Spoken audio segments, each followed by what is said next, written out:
Good morning, good evening, good afternoon. Welcome to SKTV. Welcome, welcome, and welcome to each and every one of you.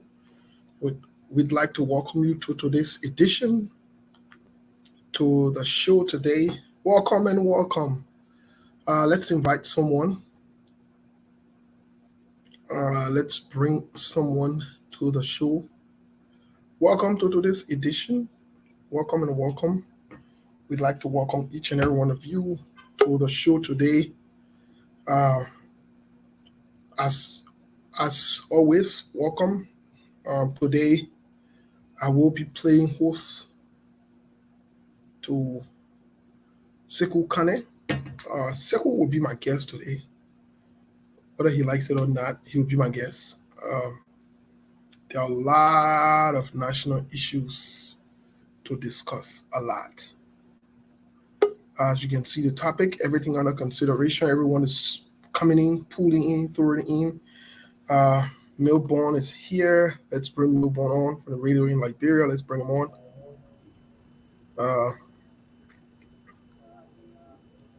Milborn, are you there? So don't I see two mics. So that means the show looking like it'll be noisy today. My man, you got two mics. What thing going on? The show looking like it'll be noisy today, eh?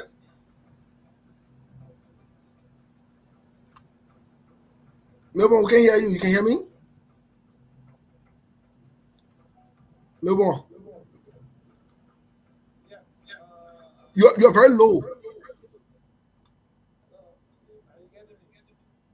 Yeah, you need to increase your volume, please. You need to increase your volume, please. No, no, it's not. You are very low. You are low.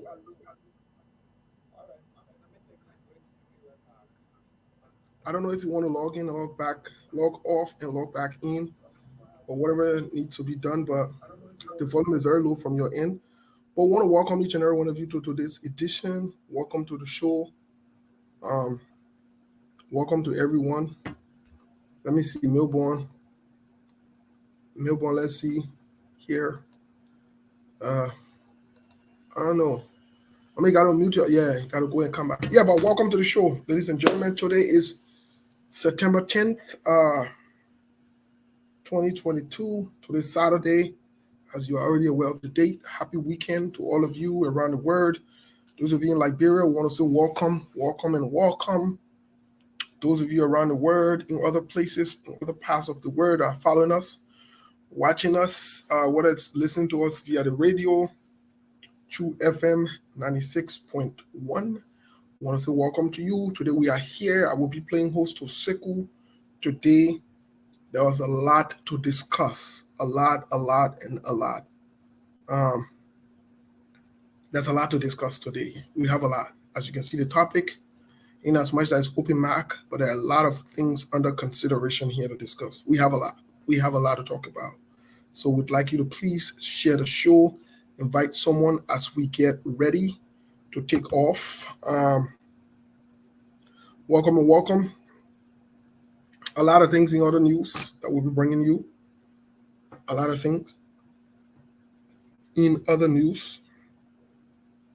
But for now, we want to welcome you to the show. Let's share the show as we come on, please.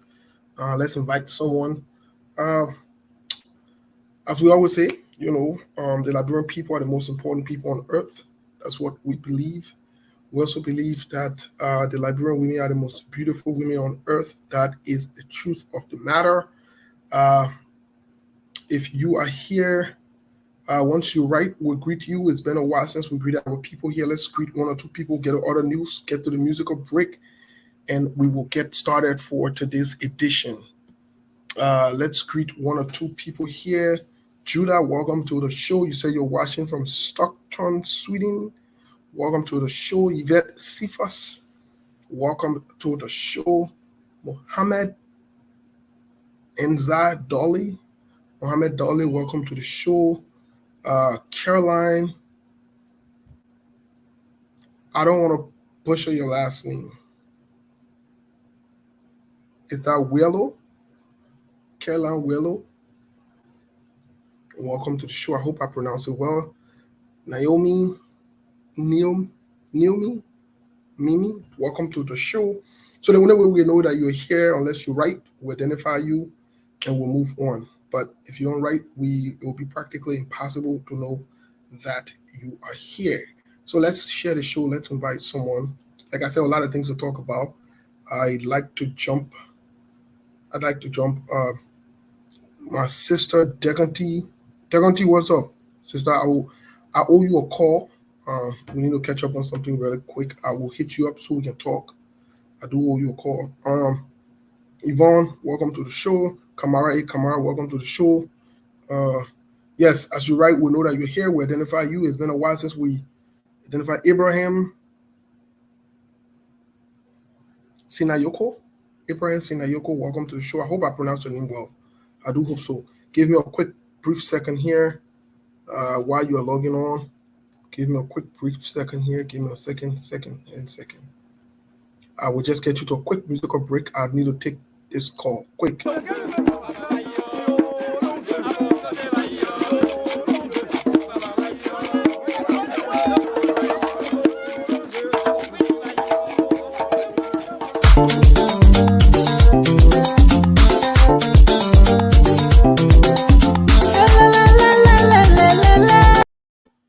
Sorry, it was not musical time.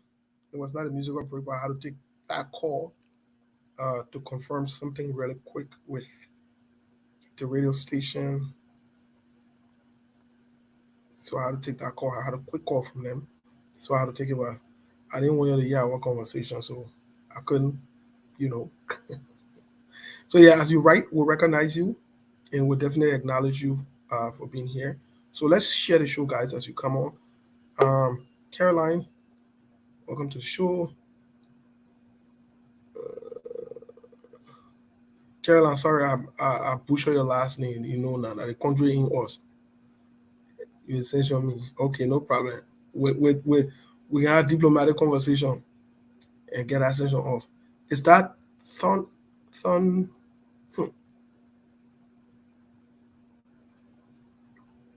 Okanlewo? Thon Okanlewo? Yes. My man, what is going on? My man, Melbourne, you can hear me. What is going on? What is going on? Because today I know that the show will be noisy. What is going on?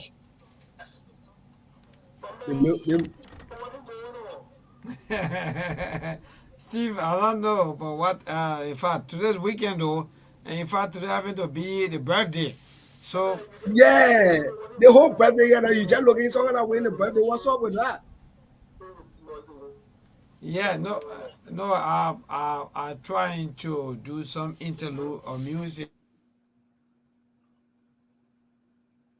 Yeah, they meant birthday. Yeah, then the what they call won't put him in situation he can't handle, and our small thing. Mr. Melbourne, would you please? You can always feel free to log back in the internet. I know the internet got you in a situation you can handle back there. Try to log back in if you can, please. I know our guest, Siku Kanen. There's a lot to talk about today, my people. A lot to talk about. There is a lot. Trust that we'll not run out of conversation. There is a lot going on. There is a lot going on in the political space.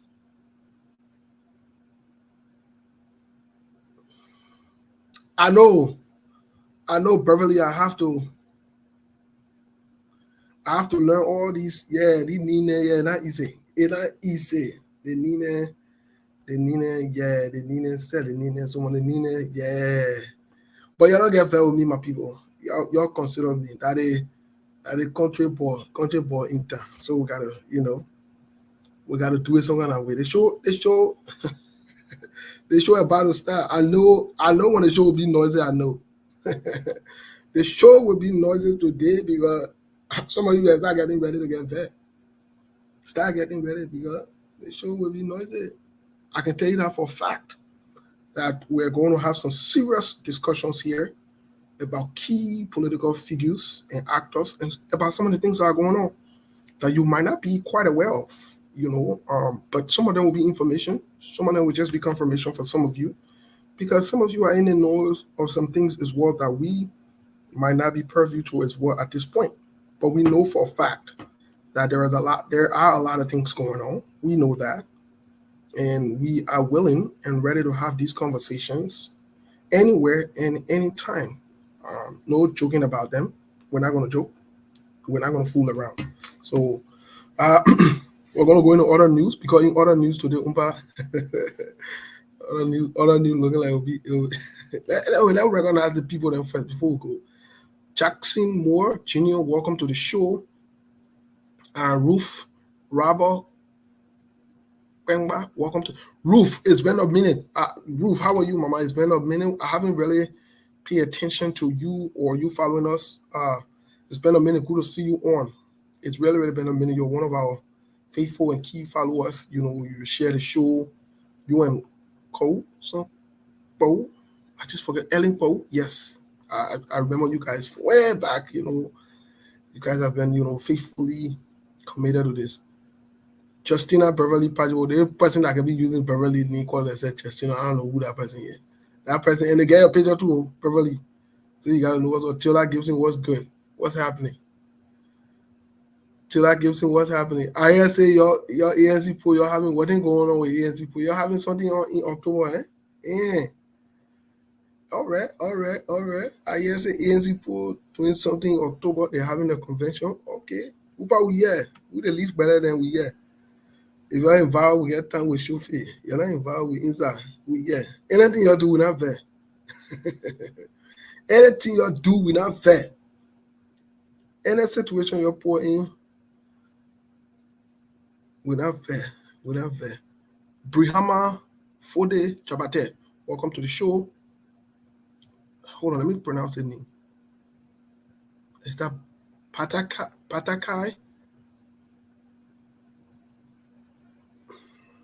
I'll leave it as that. I don't want to push on your last name. I don't want to get in trouble with nobody. I'm not going to put myself in a situation I can't handle. When Tiola gives how you see me in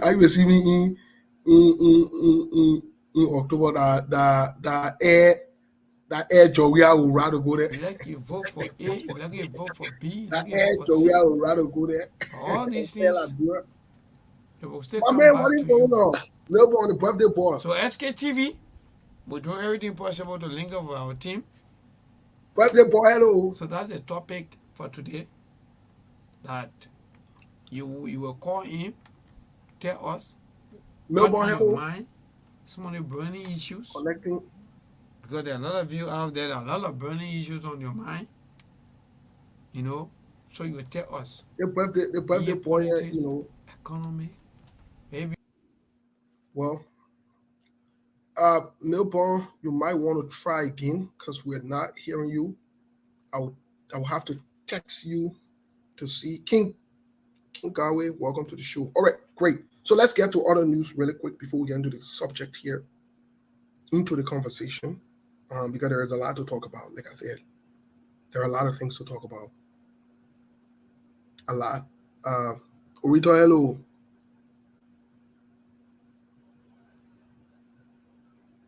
No, we're not family. We're not family. Family where? No, I'm not part of the ANC family. I'm not in ANC. We're not family. No. We're not family. Don't put me in a situation I can handle Orito. We're not family.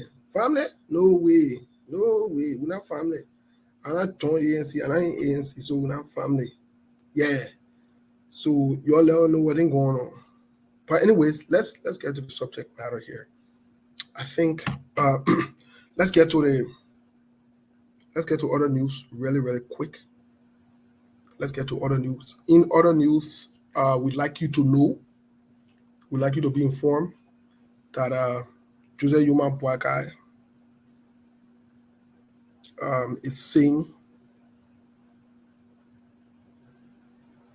that didn't pick anybody yet. So we need to clear that. Jose Yuma Boakai saying they not pick Yombli Kanga yet. So that means normally Kanga, all that t-shirt and you're seeing Moali lie again. That's what they're trying to say. That's what they're trying to say. But we know exactly what's going on. This is politics. And so we know what's up. Okay, thank God. All two of them, let me bring them people from Labrador in there. Oh, my guest is already here. Mr. Kind of welcome. Let me bring the people from Labrador really quick. My man Melbourne, what is going on? Yeah, sorry, the internet been misbehaving, but how be it? Thank God that at least we are not active on the internet. And I'm so happy. I know. Are you? I know. You play football before? Yeah, my If man. Yeah, my man. I used to play number 9, number 10. because you always active, you Yeah. smiling, you always happy and so on. Yeah, upon this job, we had team in Minnesota 2000 Easy, easy, 2008 or easy. 2009. Oh, I tell you the truth. Okay, okay. Yeah, in the Kingdom of Arizona, they wanted to misbehave. I scored a winning goal against them. So we know what's up. Wow, that's magnificent. But anyway, happy weekend and I was just being the same. I was telling our people the meaning of open mic. So today we're talking about open mic. That is what on your mind, things are burning you, all the people you'll be voting for 2023, all the voting you've been voting, what happening and so on. Well, happy birthday to you before we bring him in Sokane. Oh, happy birthday to who? I mean, I thought you said happy birthday to them. Move on. No, I said the ERC, that is the editor in chief. Our editor in chief here, born. Oh, the editor in chief's birthday. Yes. Well, And I I tell mean, you, hey, my man. I Got think born September. we are hearing your feedback from Melbourne and there. I don't Really? know. Yeah. Wow. Okay. Then let me see. Let me reduce some of the. All right. Are you still getting it? I Yep, don't it's know. better now. Okay. Yeah, no, Thank when you. we speaking, what happened what happened is that Steve, when we speaking, he need to be muted when he's speaking, then we open it, there will be no echo. Yeah, that makes sense. Yeah. No, I come in. I told him maybe if his speed is too high, this Yeah. thing happen. So you getting it now, right? It's clear or I think yeah, I can still hear myself a little bit, but it's much better than it it was. much better. All right. No, no problem. If you Yeah, but want to Mr. talk, Kane, then welcome to the show. Thank you. Well, I did tell the people you'll be my guest. Just before we get to the sharing the show for the next 1 or 2 minutes, we share the show for 2 minutes. We haven't even shared the show yet, so we got to share the show. Those of you who not sharing the show, we're watching. Mr. Kane is my guest today. Most of the times, we joked around. We didn't. To be honest, everybody else that reached out to wanted to come on to be guests today, we told them no. That we wanted to speak to Mr. Kane about lots of different national issues, and we want to talk to him about what's going on. So Mr. Kane is my guest for today. So please, I don't know that what do you need to grab? Whether that coffee, that tea, that water. Steve. Yeah. Mama, you muted. Hold on. But it's okay, he's unmuted. No, I don't know. Go ahead. Yeah. Okay. Okay. Yeah. You getting me now, right? Yeah, we can hear you. What's going on? Mr. Collins, you have overplus. So is that because you guess or what? Yeah. What do you mean? Dress over plus? Yeah. Yes. How? That's cool. Why? Just no. These are my regular shirts. Okay. What? You Like, know, you want me to be like Steve that can wear Barcelona t-shirt? Yeah. I see. No. I suspect Mr. Kane. Instead of me wearing the real team jersey, Madrid jersey, he can wear Barcelona. He can sit down here. Exactly. The man always showing. He always showing to us. The team beating like that, he can sit down here with Barcelona chair. Our I team, see. Barcelona right now are the best team right now. You found the statistics. Since when? Aha. That's the point. Since when? But you Mr. Kane, I suspected Melbourne man. Why? The man always get someone that Barcelona United party either on a hat or on a shirt. What is going on with it? Yeah. No. The man You see?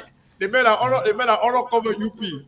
My man, I suspect you No. feeling that way. No, man. I can't be that. This is the Honorable Musa Hassan Bedete. Yes. So This you never side. the party man now? No, I'm not party person, but hey, God, you want to that me or something. This No, is we they want to Christopher Seri made in fact open a school called Musa Bede School of Professional Journalism. So sometimes, we're gonna work some Wow. this year, yeah. So I- in I- remembering, No. That I- lecture that was a normal day lecture. Don't be all Ah, But y'all hold on. How many people here that not share the show? Yeah, I suspect him to Mr. Kennedy. So when I started show, same for that. yes. How many people not share the show? They people don't share the show, and the people know we don't have thousands and thousands of people that can just Canada. We don't have the thousands and thousands of people that will listen to on the radio. But in order for thousands and thousands of people to come and watch the show live on Facebook, you gotta share it. And, Yeah. and as a matter of fact, Mr. Thousands and Thousands and 25,000 will be discussed today. So You know, you're like 1,000 million. yeah, they always in thousands and thousands. anyways, let's get to the show here. Just before we get to the show, I wanted to remind us yesterday made it 32 years since President Doe was killed. Whether you supported him or not, whether you like him or not, the truth of the matter is he is in history as one of the presidents of Liberia. So, that has to be remembered. I think September 9, 1990. Mr. Kane, am I right? Yes, September 9, 1990. So, want to make sure bring that to your attention. In the United States of America, tomorrow is September 11. The United States will be remembering those that died during that time. If you can still remember, the terrorist attack on the United States, I think it was 2001, eh? Yes. 2001. September 11, 2001. I still remember I was watching black and white TV in the Ivory Coast. I was watching a serious show, that the war show. But anyways, let's get to the musical break. Right after the musical break, our guest, Mr. Kenneth Tengo, he's here on time. As always, today, he will be letting us know what's up. For the weekend, we're not talking no politics, we're just enjoying. Yeah, that's just so enjoyment. So enjoy the music, enjoy the music. When we come back, not share the show. If I call your name and tell the people that I haven't just sharing the show, But you need to take a round off for safekeeping. Who? Because if I can share the show, you can call lies if you share the show. Yeah, that runner man, that the man let my business and nothing. We need to take a man for safekeeping because for not sharing the show. That's my brother. Man, the man got dear. Yeah, that's my brother there. But anyway, let's enjoy. We'll be back.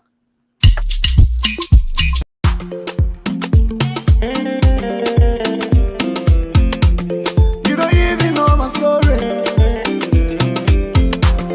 You don't even know your story, oh yeah.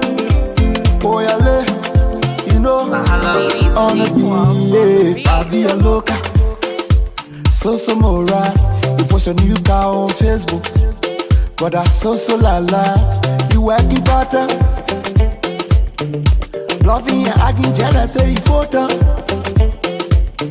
My advice for you, in my way, I got to confess. Confession. You gotta confess. You must have the impression. Enjoyment, God your blessing. Enjoyment, no more stressing. Enjoyment, God your blessing. Enjoyment, no more stressing. It's never gonna be another man trash, just another man treasure. Another man fool, was another man poison. Got your good, according to your measurement. Got your good, according to your measurement. The player ain't garish, and they play you for it. Just because of impression. Impression, fake impression. Impression, yeah. You don't even know my story. Or you want to share my glory, oh yeah. Everywhere you my way, oh way, oh Zangale. Everywhere you my way, oh Zangale. Even touch you my way, oh way, oh. Enjoyment, God your blessing. Enjoyment,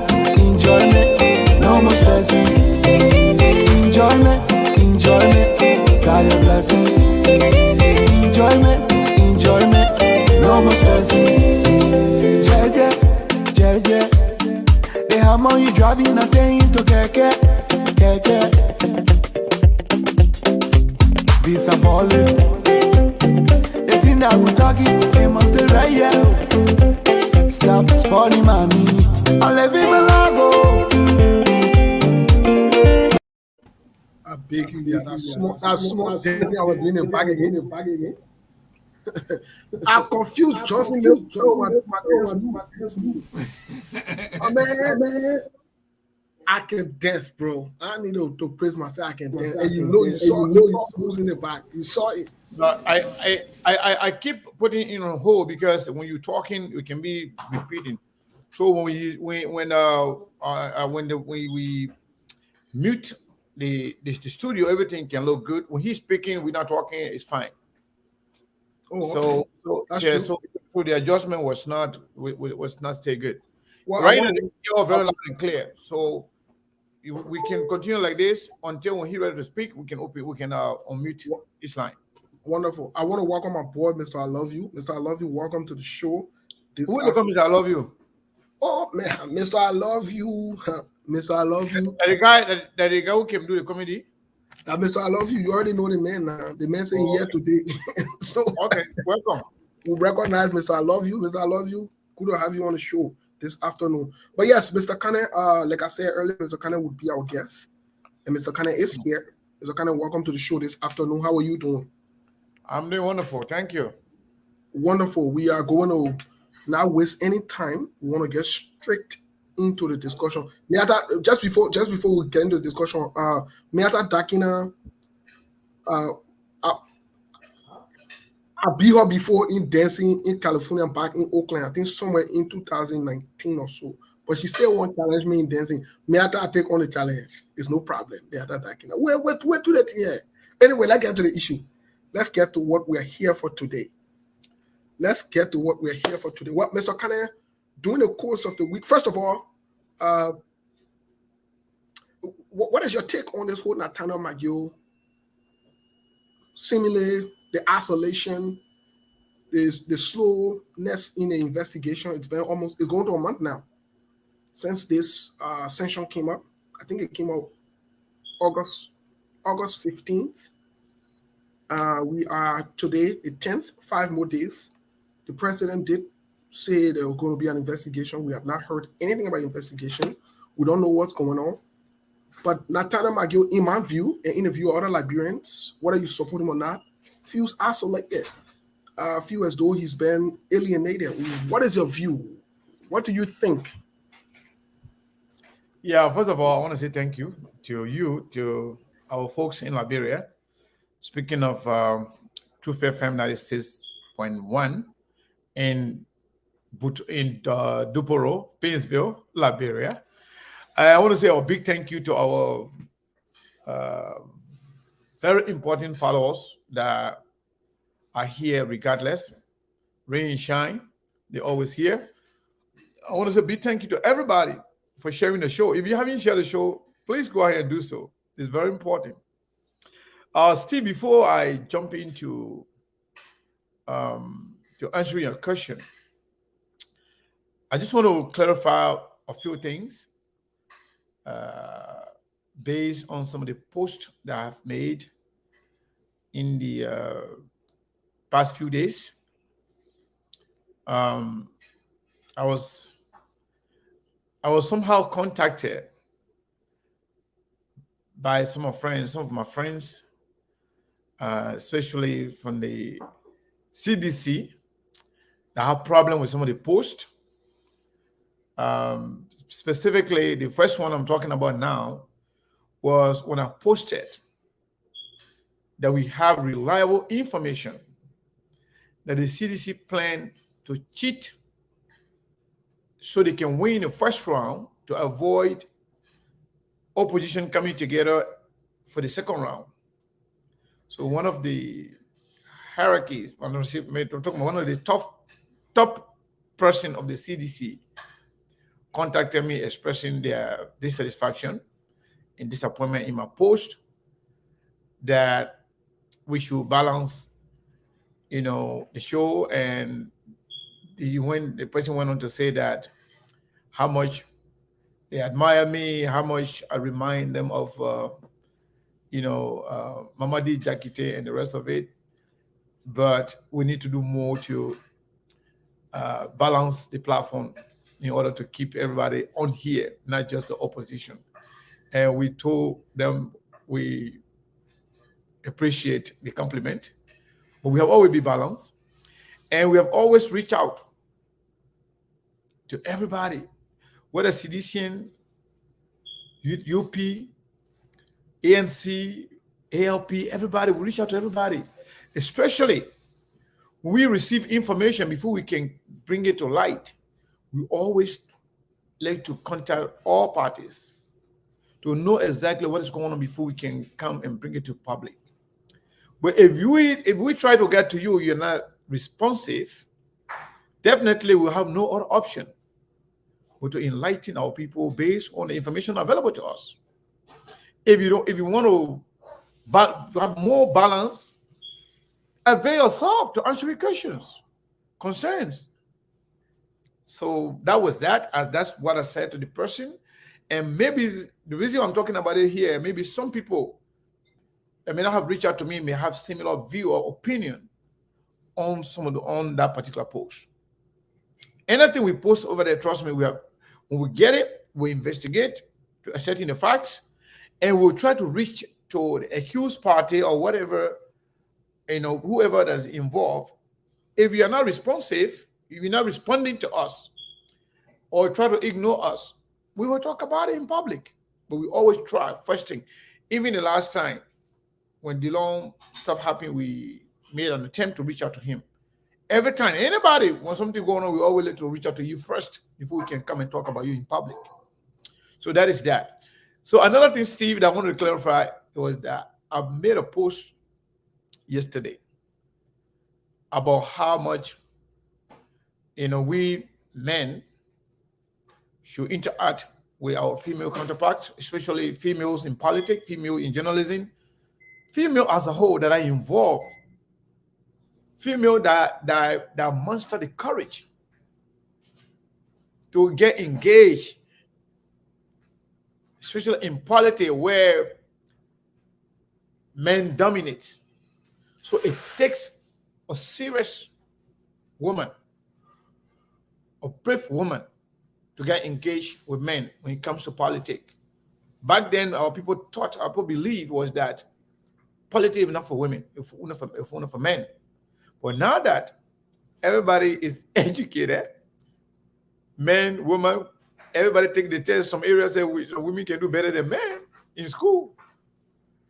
And when it comes to intellect, when it comes to smartness, there are a lot of women who are very intelligent, very, very intelligent than most men. Yeah.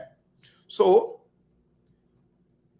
I briefly watched Spoon Talk yesterday, and I did not follow everything going on. But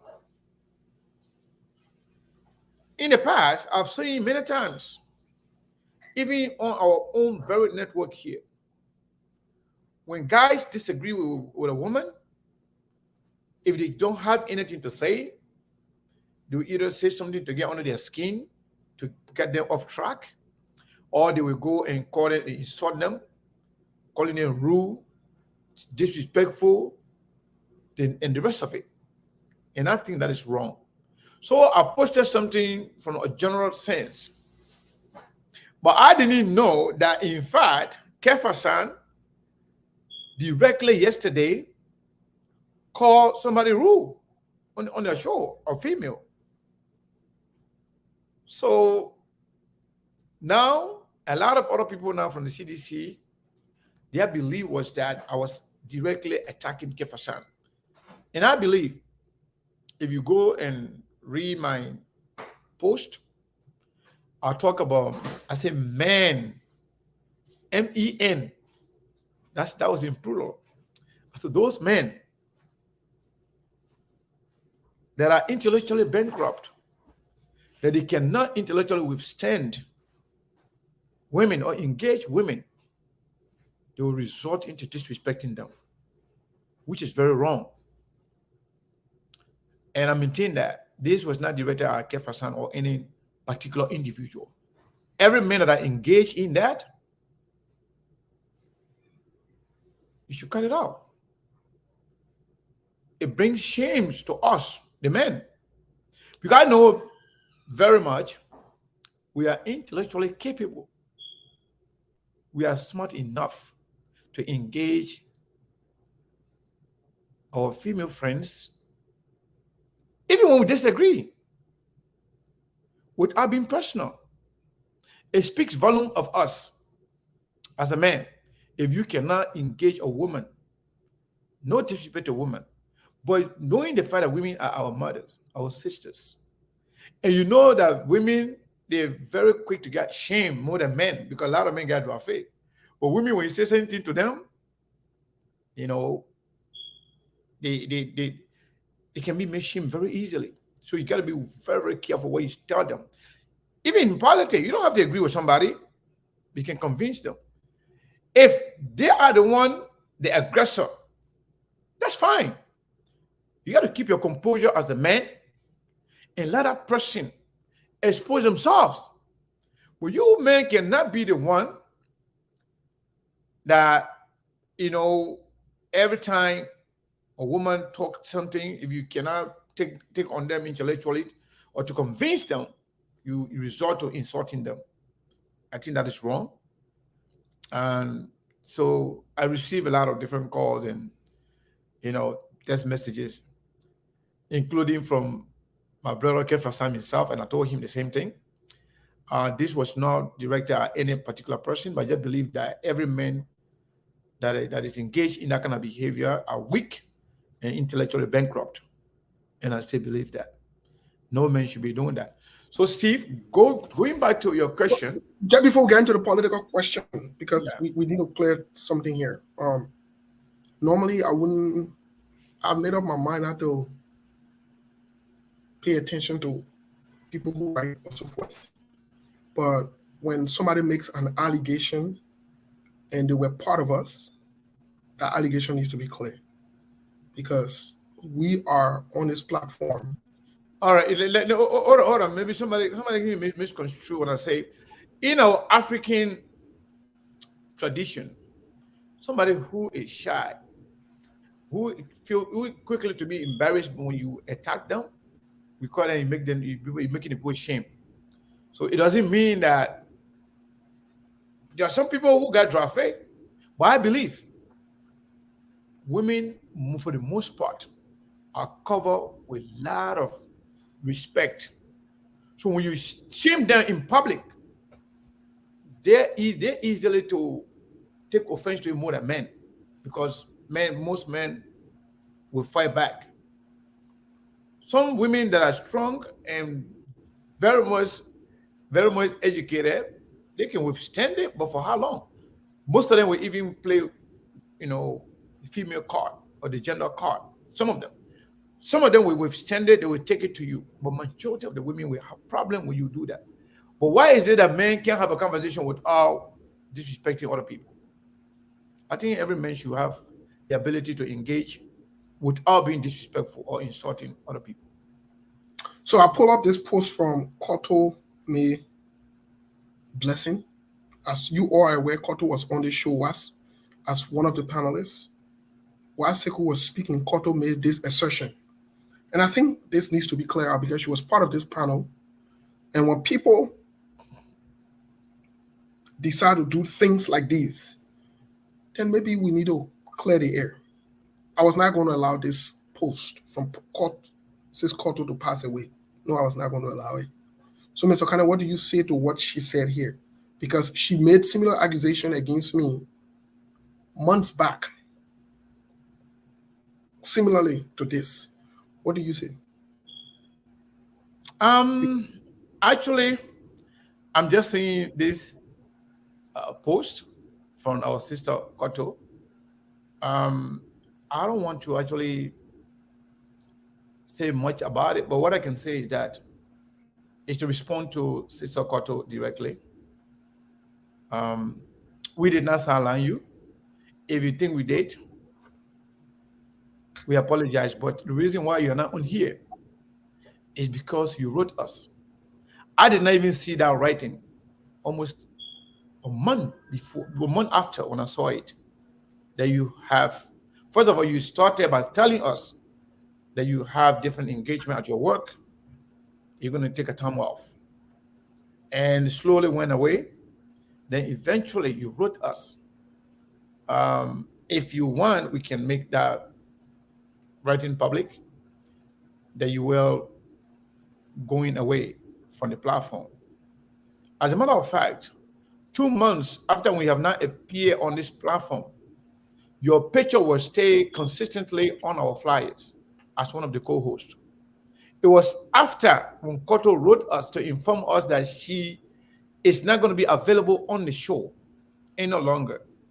It was when I asked our folks to take her picture from there because she may not like that after telling us she doesn't want to be on the show anymore.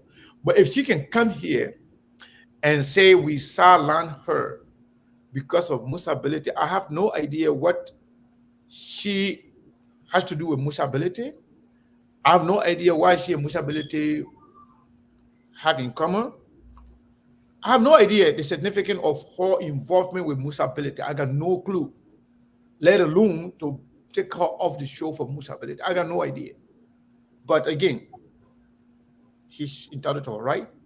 To her right to speak the way she wants to speak. But it is our right to set the record straight, like you just asked me. We and Koto had no problem. She decided to go, but she can come here and say, we silenced her. We did not. If you want to come back today, you can come back. We did not silence you. You wrote us that you don't want to be here anymore. For whatever reason, we don't know. Steve, I just wanted to clarify that. Thank you, Mr. Kenneth. I think it was important. I think it was important for us to clear the air, especially because it was in public. We never once come on the show and even told the public that, Sis Koto has left or she's waiting us to leave. We've never done that. We've been very silent about it. But also, I've always said it and I'll say it. We will not allow anybody to come in public and try to send us information. That is not the right thing to do. So, Sis Koto, you're more than welcome. You know the way to get back to us or to SKTV should you want to come back. Yeah. Nobody's against you. Nothing is against you. The only thing that there is, just as we've done it, we'll continue to do it that way. When you come, the same way how we used to do it, we'll do it that way. Simple. But let's move on to something else because I just thought we'd clear the air on it. And again, like Sekou said, if anybody wants the record or if Sis Koto wants to challenge it, then we can make public her own resignation. She resigned. Nobody asked her to resign. But let's move. Thank you, Mr. Kane. Let's get to the politics really quick because that's what we're here for today. We need to discuss. Let's get to the part really quick. Mr. Kane, let's go back to the question. What do you make of what's going on with Nathaniel McGill, the sanction, the president? I don't know if they're dragging their feet on this report. Been almost a month now, or this investigation. I don't know how long it's going to take. Let's stick with Nathaniel McGill specifically, because he seemed to be the big person here, the senior man.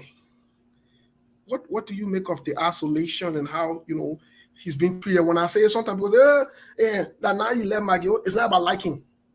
It's about people being treated unfairly. When people are treated unfairly, we must talk about it. So what do you say? What do you make of that? Yeah, first of all, I don't believe if McGill is treated unfairly. And I also want to make it very clear that McGill is not a victim here. When he's trying to play victim, McGill is not a victim. Yeah, but he's trying to play victim. And some people try to help him play victim, including Steve Bullitt. But McGill is not a victim. McGill is suffering from what we call self-inflicted wound. McGill brought it on himself. And there's not a lot we can do about it, or anybody can do about it. Not even the president. In fact, because of the friendship between him and George Weah, and because of the fact that they all know where the bodies are buried, that's why the president has been very slow to act on McGill, Bay Traore, and Serena Sifas.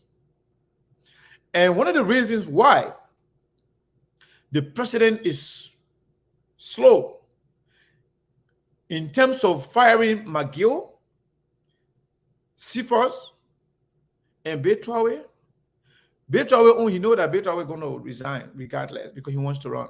Whether now he runs, or he may not run, or if he runs, that's fine. But either way, he was going to resign. So he is out of the question. But when it comes to McGill and Serena Sifas, one of the reasons why the president has been very slow or reluctant to fire them is because of the threat that is hanging over them. That threat is they don't know yet as to how many other officials of government that will be sanctioned. So if they go on the wrong page, firing people because they are sanctioned, what if tomorrow a new list comes up where you have McGill, where you have Samuel Toer, Eugene Nangbe, and other key government officials, even the foreign minister? What if that list come tomorrow and they may already fire the other people? Then you will be compelled to fire them. So the president is between the rock and a hard place with no sense of direction at this point when it comes to making decisions on those guys. So that's why they called McGill 5 days ago to a meeting asking McGill to resign for himself, so that it can't look like the president will fire him. The president want to let him go.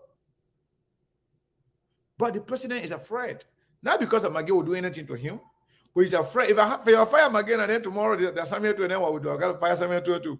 Then before you know again, Eugene Nangbe, then you got to fire him too. Before you know again, the rescue mother from Nabondo, then we got to fire her too. Before you know now, how many people are going to get fired? And we learned that people on the sanction list could amount to 30 people or more, to include lawmakers and judges. So in short, McGill is not a victim. McGill is being spared right now simply because the president doesn't know what to do, because he's afraid of the ramification as to when it happens. What would we know? If I do it today, then tomorrow another list comes, what am I going to do? So the president is suffering from indecision. At the end of the day, when and if he makes up his mind, definitely McGill will be fired if he refuses to resign, and other people will be fired. But the president want to know exactly who next and what can I do about those other people. Well, what Mr. Kana, let me keep this in context before we go any further, because we want to talk about potential, sanctioned government members. We keep that also in context, considering coming to the UN General Assembly this month, October. The president normally they don't request that you send the name of the people. Normally it was traditional; they would just go in bulk or whatever it is. But this time around, the Americans are requesting that everyone goes and apply individually, which in itself is unorthodox. It sends a different message, right? So, but we'll get to that. The question I want to ask you, I want to come back to McGill, because it's important for us to keep in context what George Solo, who was close to President George Weah, Abraham, who it's commonly known as, McLeod, or however you want to call him, or so forth. But these guys have alluded to the fact that the president would use you and maybe later on dumped you, or the president would send you as his errand boy to do all the dirty works, and later on don't have your back. Similar thing we see with President Donald Trump, where all his key allies, even Steve Bannon, as we speak today, is in trouble only because he was linked with President Trump. So here's the question. Is the president looking for new allies now to align with him? Because we've seen Samuel Tuer do similar thing McGill used to do most recently, such as calling, he and Akara's Gray, calling to defend president. We are everywhere to hear president. We ask Nino will call on the show, or they will call there to inconvenience themselves to make the case, whether they know the facts or not. So is this president disloyal? Is this a pattern that McGill should sink in his head, his body, and his soul, that the president will give him out? What do you say? Because McGill's doings they're not mutually exclusive. What do you say? Yeah, so first of all, the President George Manneh Weah, everybody knows that he is very vindictive. He doesn't forgive. He doesn't forget. If he steps on his toe today, 10 years later, he will still get at you. And they all know that. And McGill should not be surprised. McGill was not a part of the CDC. McGill was with NPP. McGill was with Charles Taylor. He worked in Charles Taylor government. McGill came on board later. And when McGill came around, this President George Manneh Weah, before he became president, look at his friendship with everybody else. Mm-hmm. With George Weah, with Joe Nangbe, with Jonathan Segbe, everybody else, that they were friends.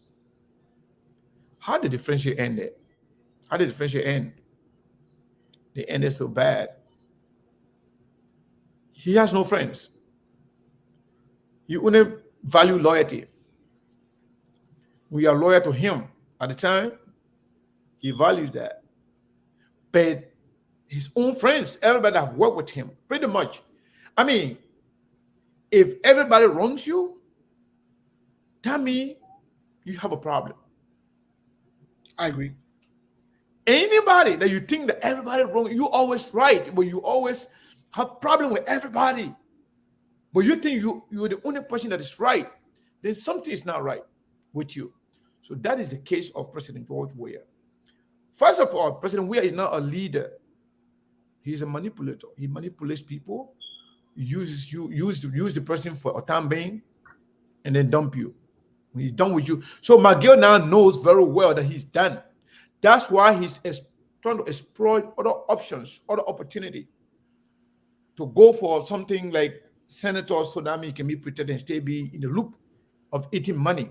He doesn't want to divorce with President Weah directly 100% because he still believes that whatever quest that he's trying to embark on will also require President Weah's support somehow, even enough physical support, but the fact that he has that stigma of the CDC. So you know what it means, the CDC, CDCN, Weah will, now go against him.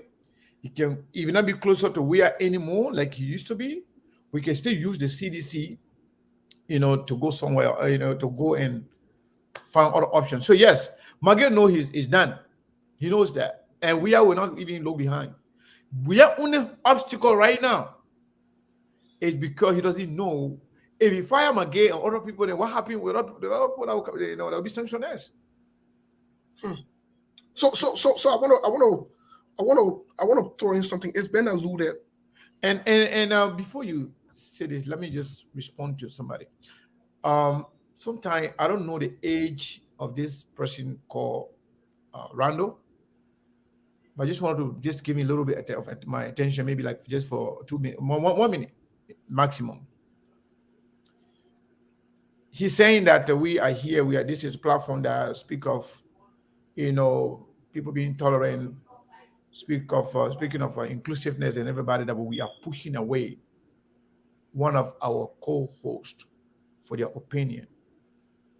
when you are always here insulting or disrespecting us, we will still keep you here. But yet we could not keep one of our own. When we clearly explain to you as to what happened, that's been very disingenuous, that's been hypocritical, and is a shame on you.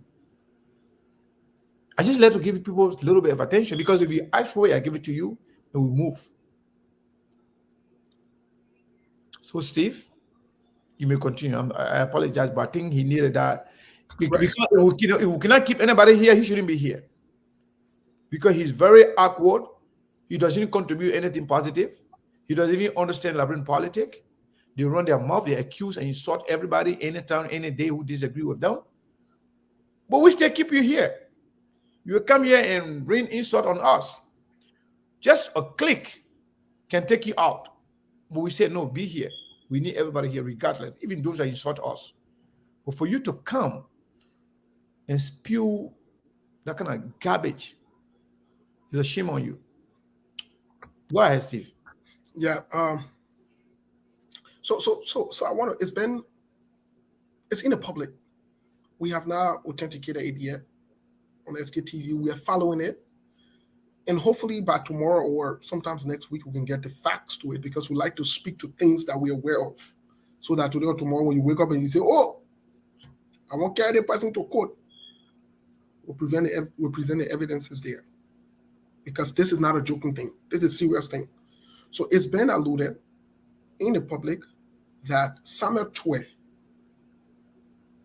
is behind some of the plot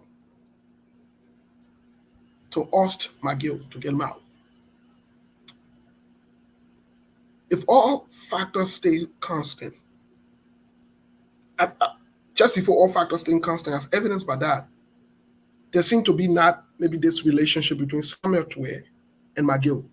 So we could put one or two together and say, you know, it looks funny. The timing's funny and fishy. But that's aside the point.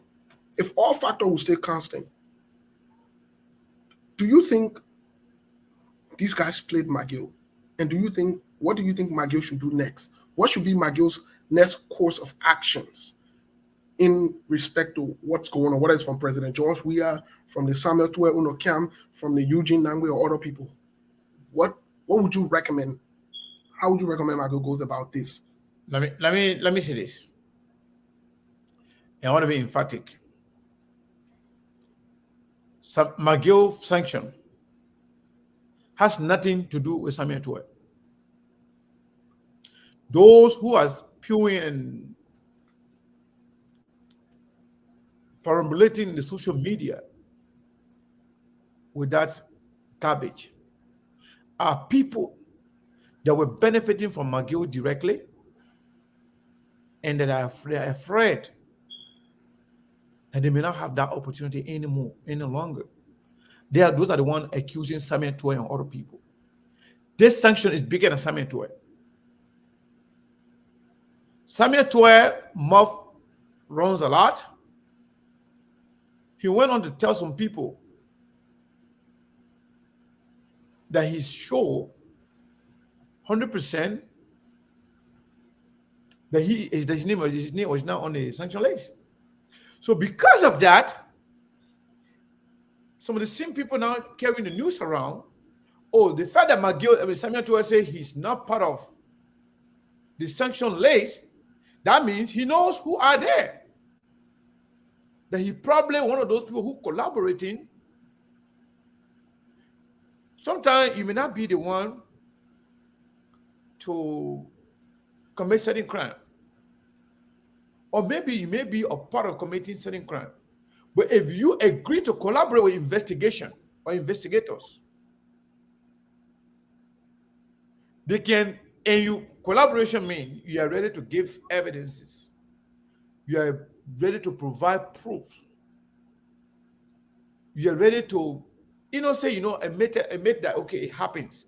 And this is exactly what happened. This is what I did. This is my portion. And these are the portions of other people. Then, of course, you will have some leniency. They will sorry for you somehow. So even if you are going to be charged, you will have a lesser punishment than those people who are not.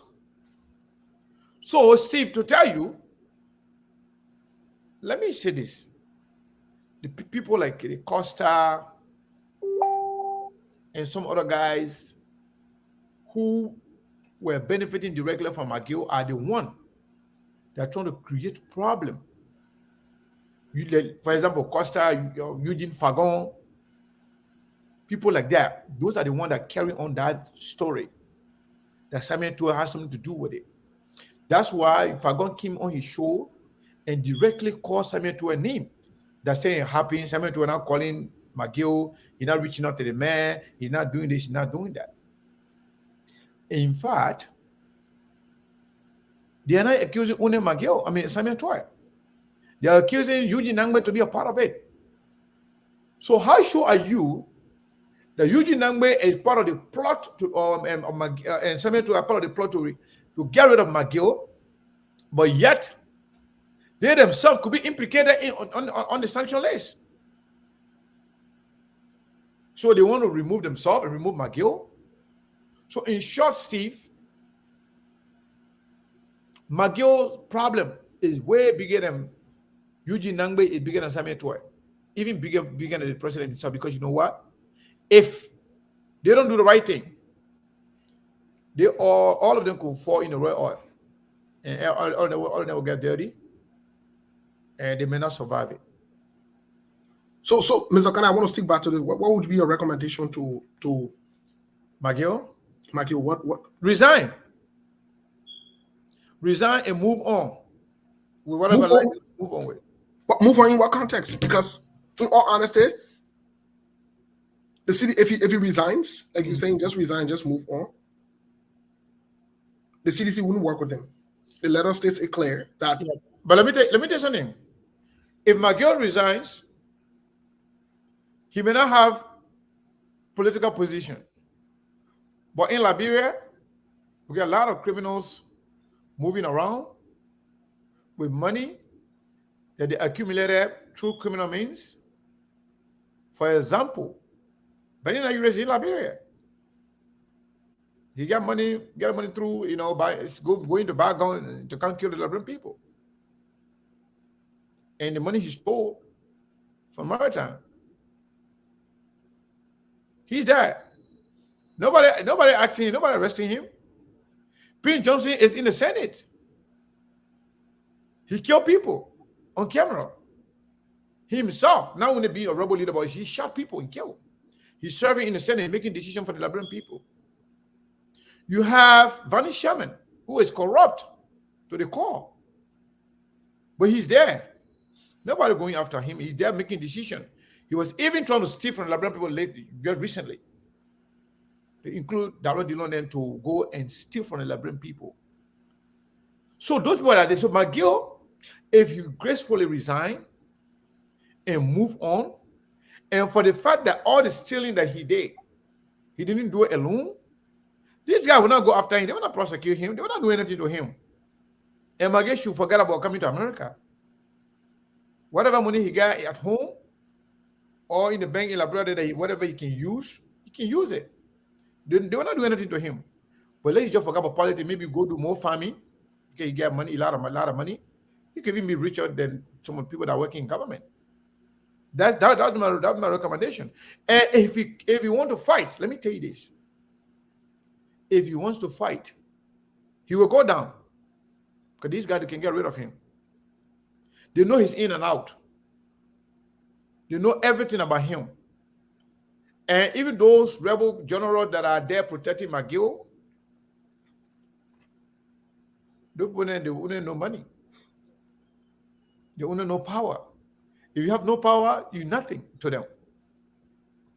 So yes, my recommendation to McGill will be to resign and move on, not to worry about any government thing. Or you want to do anything on your own, you shouldn't pay attention to President Weah or trying to attack or trying to leak secret. Then they will get rid of him. Indirectly, directly or indirectly. Okay. Well, directly or indirectly, they will get rid of him if he tries to leak secrets or say certain things like Mr. Cunningham said. Okay. Well, in my honest view, I don't think McGill should resign. I don't think so. I think he should have his day in court, as he said. But I think to even make it even better and even juicier is McGill should not be used as the puppet here. McGill did not do what he did. He's been accused of exclusively without the president or other people knowing. They know exactly what's going on. And if he's going to go down, then I might as well bring the horse down. We're not going to play like that. I'm not going to take shots for everybody. That's not how it works. This is not a gang something like, oh, the man I take shot, I'm going to go spend. And the interesting part about this also is if McGill takes the shot for them, it's not even guaranteed that they're even going to look at him. It's not even guaranteed that they would even support him or be there for him. So there's no guarantee here. So I say to McGill, if he's listening, which I know for sure he's listening, I'll say to Nathaniel McGill, I don't support him in his political ventures or whatever it is because he wasn't honest. But I also think it is fair for him, McGill, to spill the bean and say what he knows. It is what it is in this particular situation. But let's move forward because I want to get to something else. I want us to pivot just a little bit. We'll come to the Senate here before we open the line, but I want to get to something else. They on Thursday we had a show. You asserted something about $25,000. Some Liberians might not have had the opportunity to be part of the show. I believe most Liberians don't work on the weekend, and if so, most of them might work, later on. So people are tuning in, they're listening to you. What is it about this $25, this $25,000 that was apparently brought or funded to Costa? Because we need to discuss all of these in context. For some reason, honestly speaking, I don't want us to really spend more time on Costa. And the reason is very simple. He's not that important politically. The reason why sometimes we mention Costa is for reference purposes, to make a reference to something. And with this 25,000, McGill was sending money to Fagon. And it's also been alleged that he was also sending money. I know for a fact for Fagon. It also be alleged that he was sending money to Kefashan. And for Costa, the last trip that McGill came here, they met in Washington, D.C. And they gave him money, a huge amount of money. So the last money that we're talking about here, that was just about a few weeks ago.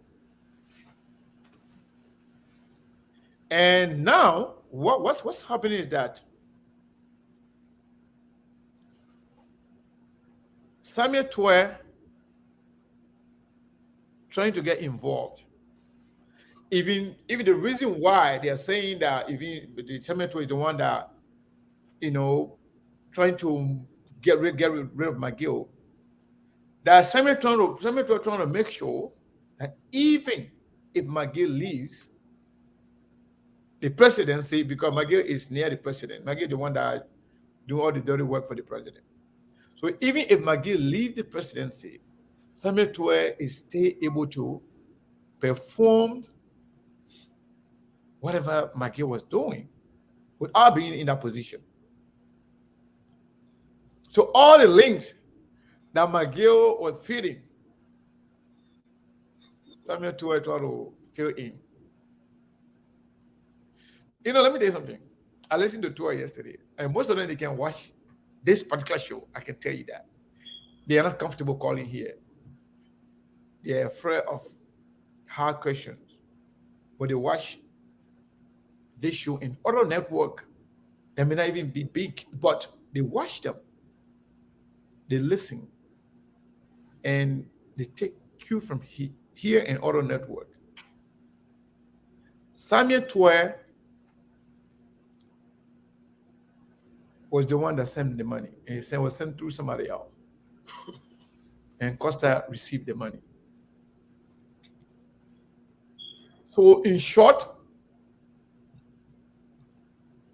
if you listen to Council Verde the other time, that every single penny that is being spent, Samuel Twe knows about it. And not only that, every money that they took, they have spent. Those who are aware of that money, Samuel Twe is the one that know. And who is aware? Okay, you got to get rid of this person, otherwise this person will leak the secret. So everybody that been victimized to destroy evidence, Samuel Twe is aware. So when he going as far as telling people, say, I'm 100% sure my name is not on the sanction list, he's worried. He's worried. He is worried. All right. So now, to add insult to injury, in as much as most of them are already on the sanction list for corruption, now the last money that was sent to somebody and then to Costa will also implicate them more. And it could implicate other people, including Costa too. Because money are traceable. Money is traceable. Whatever, when you send money to somebody from that person to this person, they can follow it. So in short, like I said, it's not that important to be the subject of our discussion here, but just for a point of reference, yes, McGill sent money, and he was the recipient. Samuel Twe sent money. Yeah, 25,000 United States dollars. Costa received the money. yeah. Yogo Mark to it down. The noise has reawakening. Samuel Twe has brought another attention to himself. Mr. Kane, there is something interesting that is happening that people are not paying attention to in our body politics. Just before we get to the whole. But wait now, where are the people coming from? Because we talking about the money now and the people there, something like that, all the calling all the CDC people there to come. Well, they will balance. So Mr. Kane. So, Mr. Kane, I want us to go back. I want us to go back to something. Yeah, go ahead. Because it's important for us to bring this in context to 2023. There is something I said, I think, a week ago, or a few days ago, on either another platform or so forth. These guys are gearing up not only to create chaos in the opposition, but to use certain people. They know these people will not make them to win, but to be a distraction like they did with the CPP after 2020 when the CPP won bigly the senatorial race. So yes, I would have to agree with you that Samuel Twe is picking up on where McGill left. Everybody that was on payroll, everybody that was on payroll, trying to assure them, yes, that even if McGill leaves, you'll be fine. You'll still be getting paid. So do the noise, do the drama. Forget about it. Yeah, McGill shouldn't be the subject. But that brings me back to the point that they play McGill. They play McGill. Because if you look at it for truth, McGill now is not a factor anymore here. McGill, who was the link or the point man, they've gotten rid of him. But they tried now to maintain the same people in the same system, more like a gangster paradise, wherein one big man left, the other person comes and take over. So these guys are running a criminal enterprise. They're running like Eugene Fagon said. Eugene Fagon is part of the cartel. They are the people who are stealing. So they're running this cartel in this way. But let's move forward because I wanted to push this a little further. And like you said, nobody's going to spend time on Costa, or he's not, for me, to be honest, apart from the 25,000 that he's attached to these few days, he's not important. I don't care about him. He's not important. When it comes to the issue that he does something wrong, I'll call a name. His name will be called. Whether him, Kev Hassan, or so forth. We're not afraid to attach them to this money thing that's happening. But here's my next question to you, Mr. Kane. Amidst everything that's going on, what do you think pushed the Senate to do what it did? And why is it they're not telling us where this bill originated? Which bill? You're talking about the bill that just signed out that the House refused to even look at. The pension bill? Yes, the pension bill. So this bill, I saw somebody talking about, I heard somebody talking about the origination of the bill. This bill, my understanding is that this bill is something that was passed back in 2003. And the bill, some people are already benefiting from the bill, some of the all officials. All right. This guy, somebody, I don't know, is a man or woman, Levi Taylor. We don't take people off here for their opinion, but we show sanity on this platform. When you come here, you behave in accordance with our platform rules, which is you can disagree, but don't come here and start insulting people. I want to give you this warning. And okay, so I think that person does not deserve to be here. So we are blocking that person. Just there insulting. Yeah, these are the people. One of the person that I'm calling their name is a fake name. And they're angry. So they're insulting now. Using profanity. But that's not going to stop us from talking. So,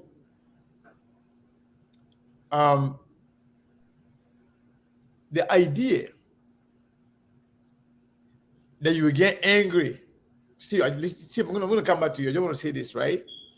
Most of them are here. As a matter of fact, in the last 10, 15, 20 minutes, guess what happened?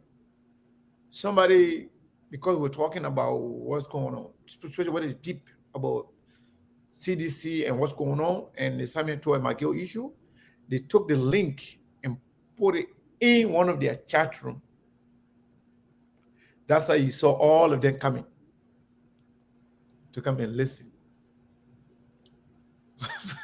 So that while we're talking, they did that, but they don't know that we have people on pretty much in most of the chat room. They don't know that.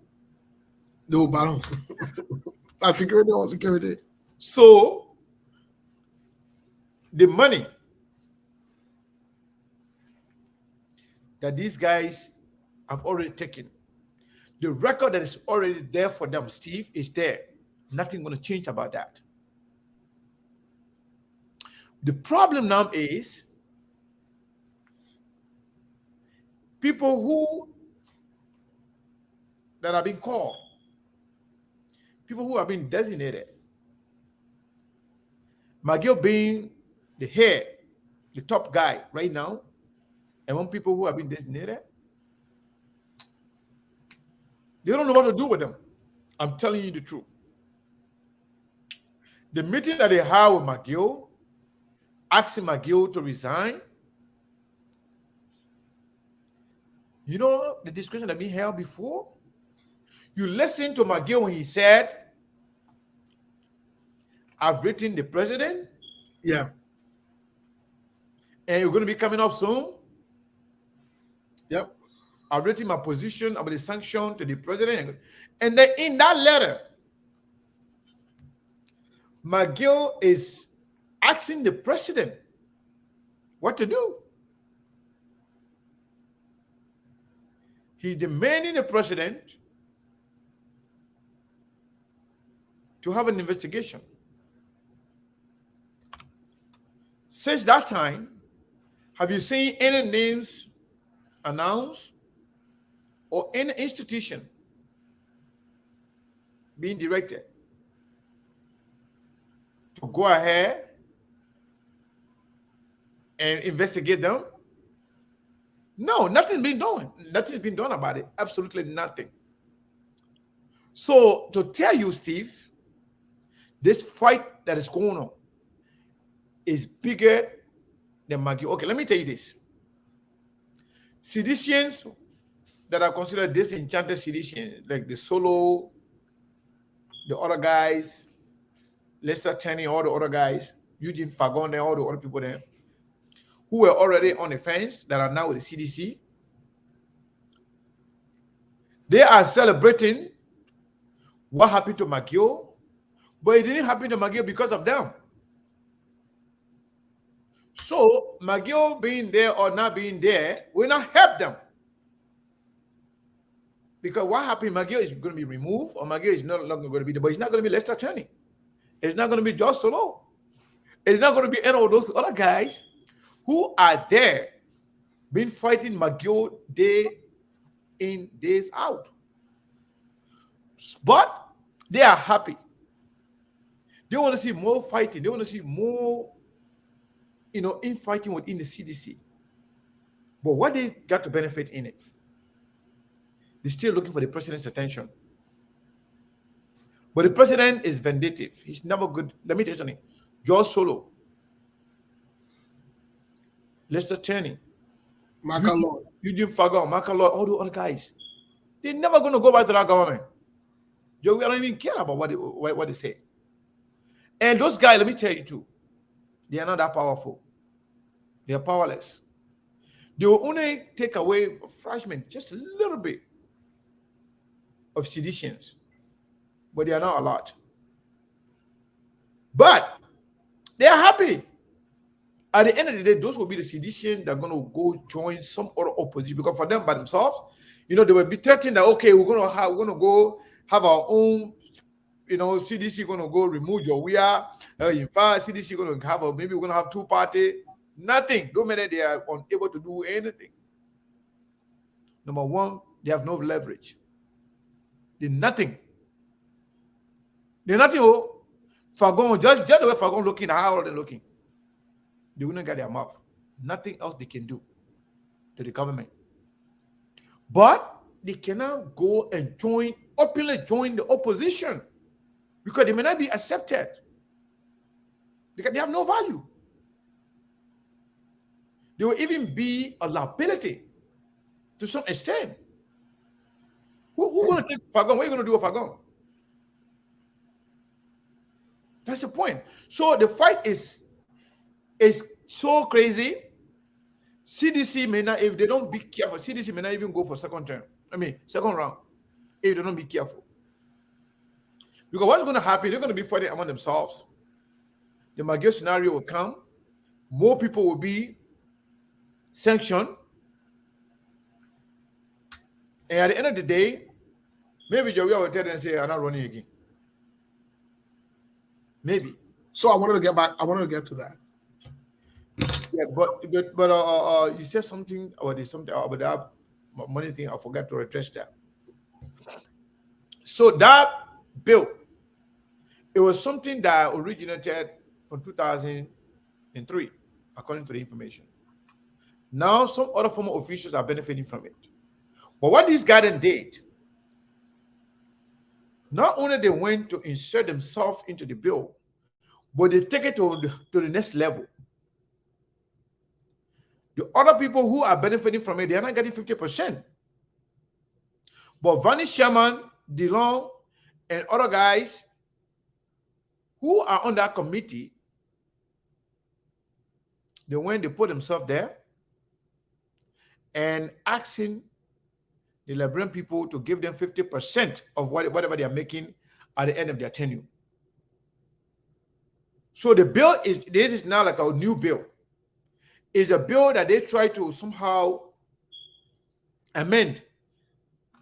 They try to amend the law, the bill. So the amendment they did it for their own benefit, so that they can take the money from the Liberian people and put it in their own pocket. So I want to go back. I want to go back to that because I want to go back. Let's agree that this has been in existence and they wanted to amend it, right? Wanted to amend that law, right, or that bill, or whatever it is, to make some changes or some adjustments. Do you think? Because I see some people, and some people will not change. I see some people are still defending whether they're in the opposition or the government, especially from the opposition side. I see some people are still defending key opposition figures, opposition members that should have looked at this bill in itself and just say, no, we can't do this. This is absolutely wrong. Such as Senator Yomdi Kanga Lawrence, Vani Sherman, what the chairman for the ANC, what they got name? Tana Nitan, Boto Kane, and other people from the opposition who want to take over. All of them went and sat there, including Senator Darius DeLong. All of them went and sat there and signed this bill and try to push it undercover. Do you think there is any hope for the Liberian people with this current, whether that's Senate or House of Representatives? First of all, I think if you judge the opposition by their lawmaker, then we'll have no opposition in Liberia. Okay. Because from the onset, when Jawia took over, we have more opposition representatives, opposition lawmaker as a whole. But yet, they managed to get the leadership of both houses, Senate and House of Representatives. That speaks volume as to what kind of opposition you have there. Yes. Opposition, they are a mostly unity party opposition. They were the one in majority. But yet, they took the leadership of the Senate, of the House of Representatives, they gave it to the CDC. And the reason is simple. They sold it. Yeah, they sold it. That's why I have a serious problem. The last time when CPP said they were going to give, what's his name? The senator from Bon County. Prince Moi. Prince Moi, when I heard that Prince Moi was going to run for Senate, he was the deputy speaker of the House from the Unity Party. All the corruption that has been going on in the House of Representatives, he was part of it. He benefited immensely. But yet, he was re-elected.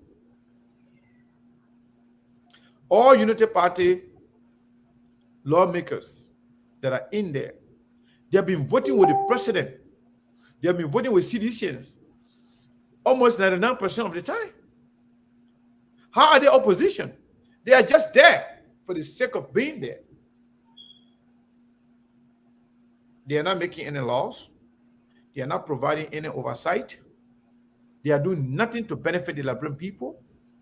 But yet, they call themselves opposition. It's very shameful, Steve. So, a lot of eyes now on Mr. Cummings. Because, for example, Jonathan Kapi was one of those people there who not only voted to impeach Justice Jane, but also received money from the government, from the Liberty Party. I think he was suspended. It was some action was taken against him. I don't know if that action was sufficient, but yes, he was part of it. Other senators from the Unity Party and from the ANC now, there's been that Daniel Nathan, who is the chairman of the ANC, Yep. being part of all these corrupt acts from the Senate. From the Senate. And as a matter of fact, it's even a shame that when corruption happens in the Senate, we all go at Dillon. Because why? People expect Dillon to be better than Daniel Nathan. And we believe that opposition or maybe Kumis is the one that's going to be better. But Kumis party chairman is involved In the same corruption. criminal act of corruption in the Senate. Yep. That's troubling. Why Mr. Kumis is saying about that? What is the ANC doing about that? They need to let Daniel Nathan go. You either let him go or you allow him or his behavior to overshadow the integrity of your party. Mr. Kane, they need to let him go. This is not the first time this guy has signed on bogus. Okay. The money that was taken, the 30,000 that were taken, He took it too. that Mr. Kumis called it was corruption. Yes, he took it. Daniel Nathan took it, right? As a party chairman, he took it. The man took it too. So what is the ANC doing about that? Well, they need to go after Daniel Nathan. So that means all the ANC people that are running their mouth on Dillon now should be putting their mouth on Nathan. Exactly. Talk to Nathan, get to the party leadership, get rid of Daniel Nathan. As a matter of fact, here's my question. What does Daniel Nathan bring to the table besides these stupid small nothing. noise? He needs to go. Look, Mr. This guy is a liability. Daniel Nathan is a liability. He needs to go. He needs to go. Look, let me say this. These are some of the things what we thought is, oh, you ANC man, you ANC that. This is pure hypocrisy. This is hypocritical. This is a hypocrisy. It's hypocritical. He needs to go. This is not his first time, neither his second time. But not only that, he's the party chairman. What message is he sending? I think he's a liability on the party. The man need to go, man. So in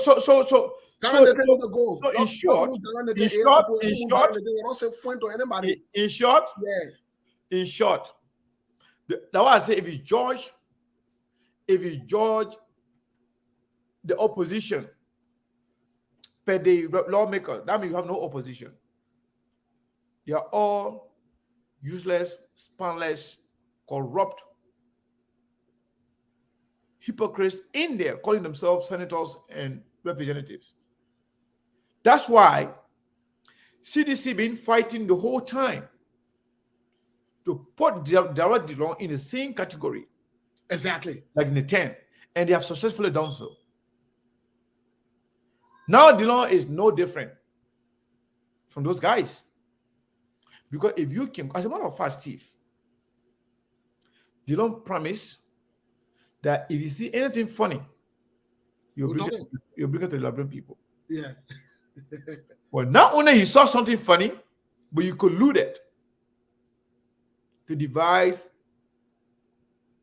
corrupt mechanism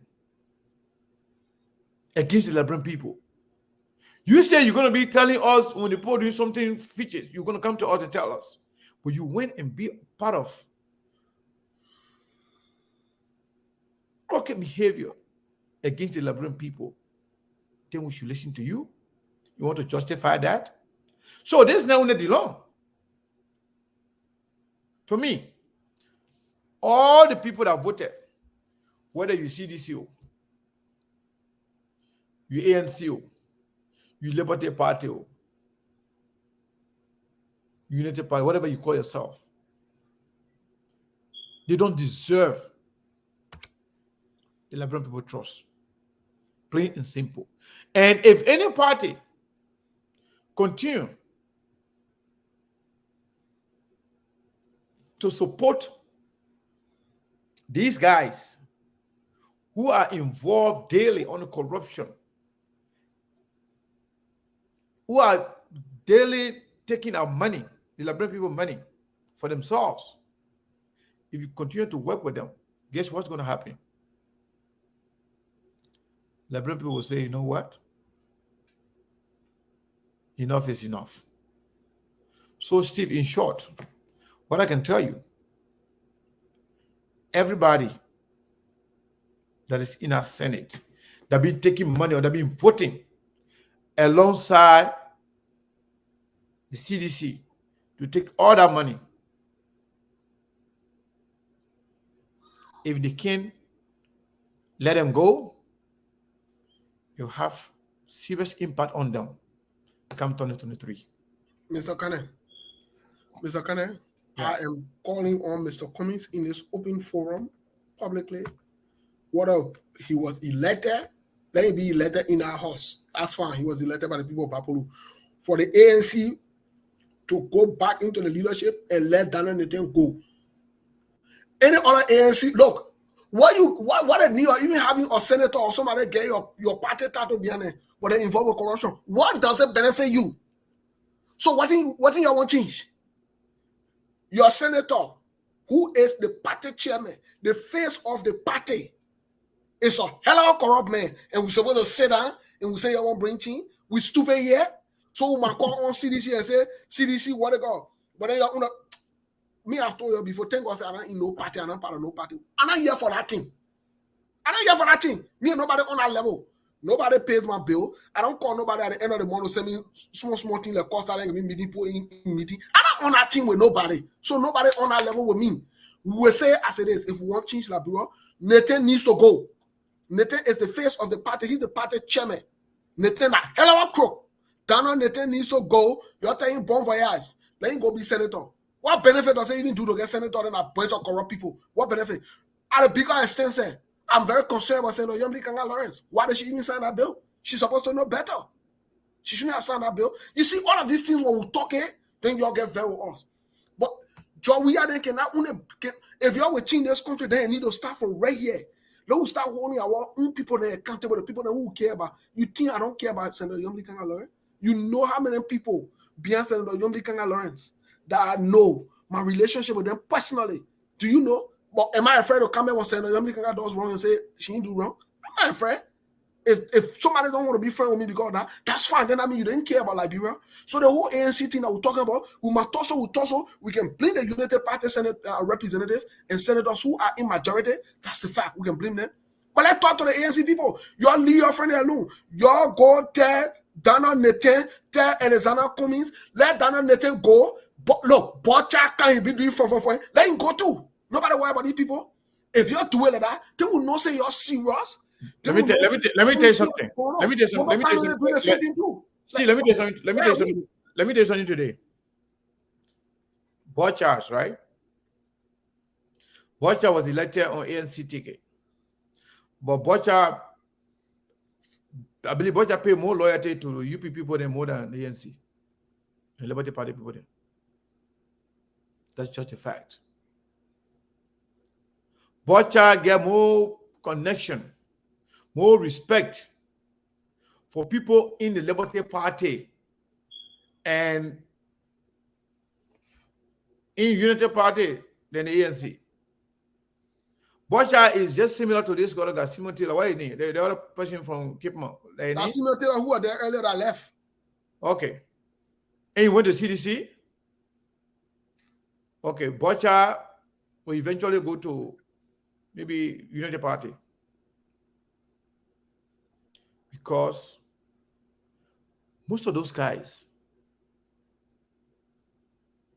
they will pretend to be clean. They will pretend to be there for the country, but they say it in their mouth. But deep down, in their actions, say something else. All of them, you see that, but all of them need minister. All of them took the money. I mean, all of them standing for the something, for the money.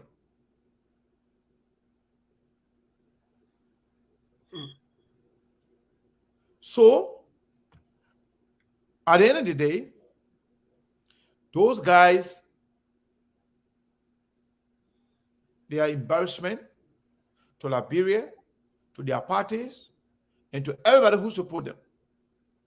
That's why I was very clear, unequivocal when I said that I'm very much disappointed in Darius DeLong.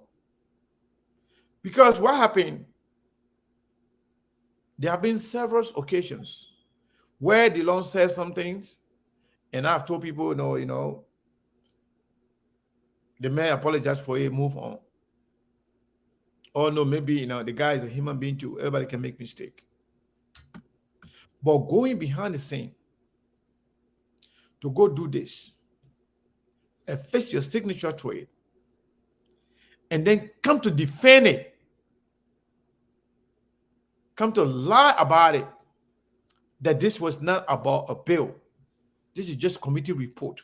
And when the committee report is centered around the same bill for which you passed in your committee room and brought it to the plenary you voted for it too there, and then you forwarded it to the House for concurrence. But yet still you want to deny that.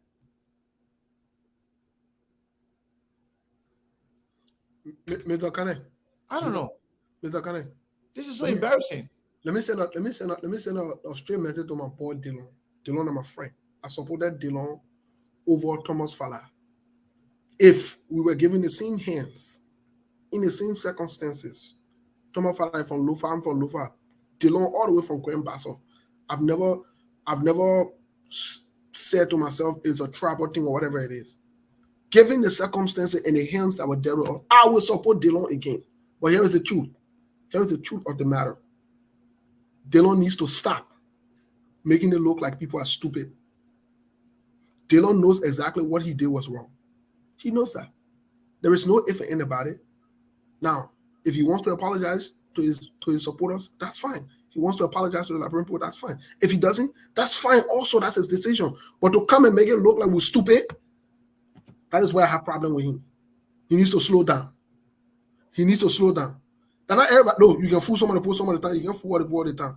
DeLong can fool me. DeLong can fool me. From the day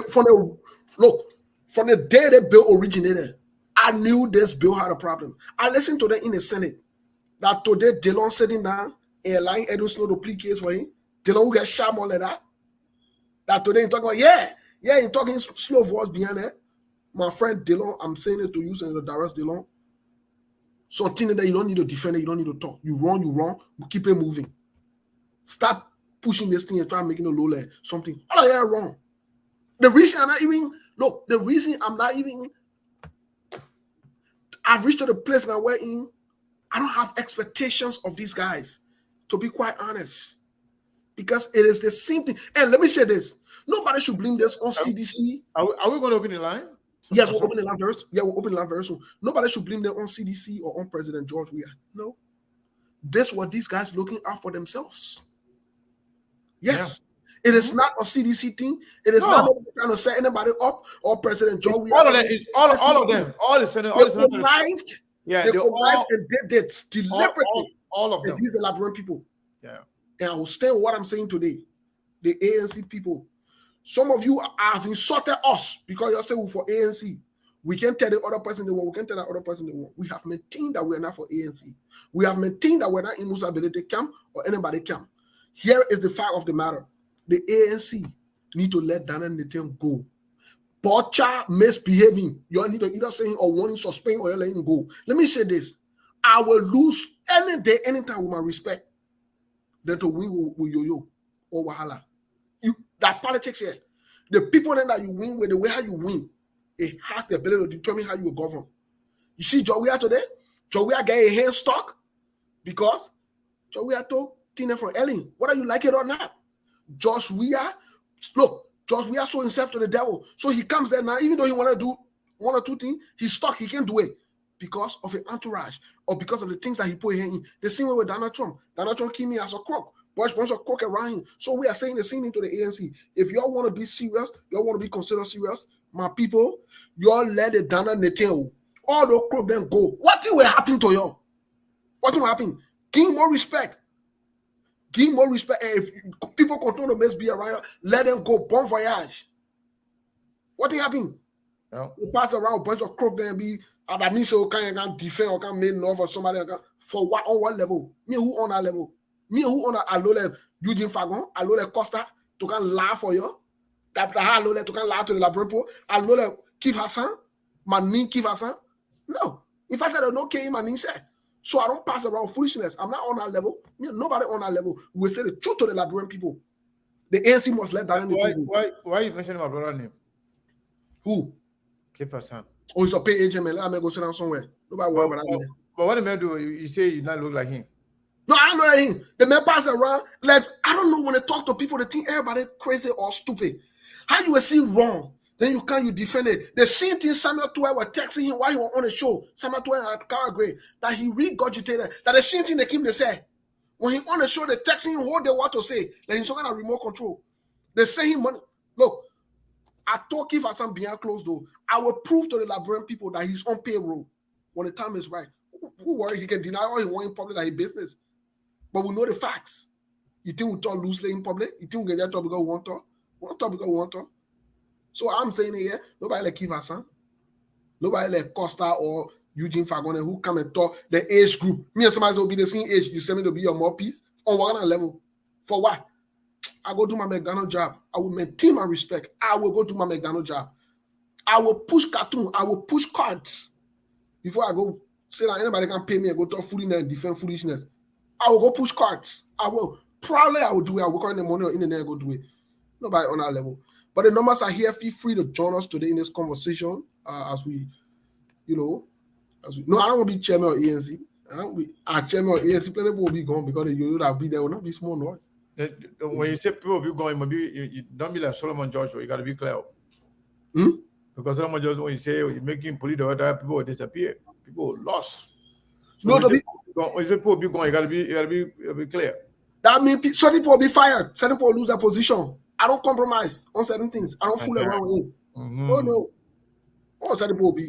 Yeah. So the number is there now. We have both numbers. The numbers are there. Just call any of the number, then we will put you through.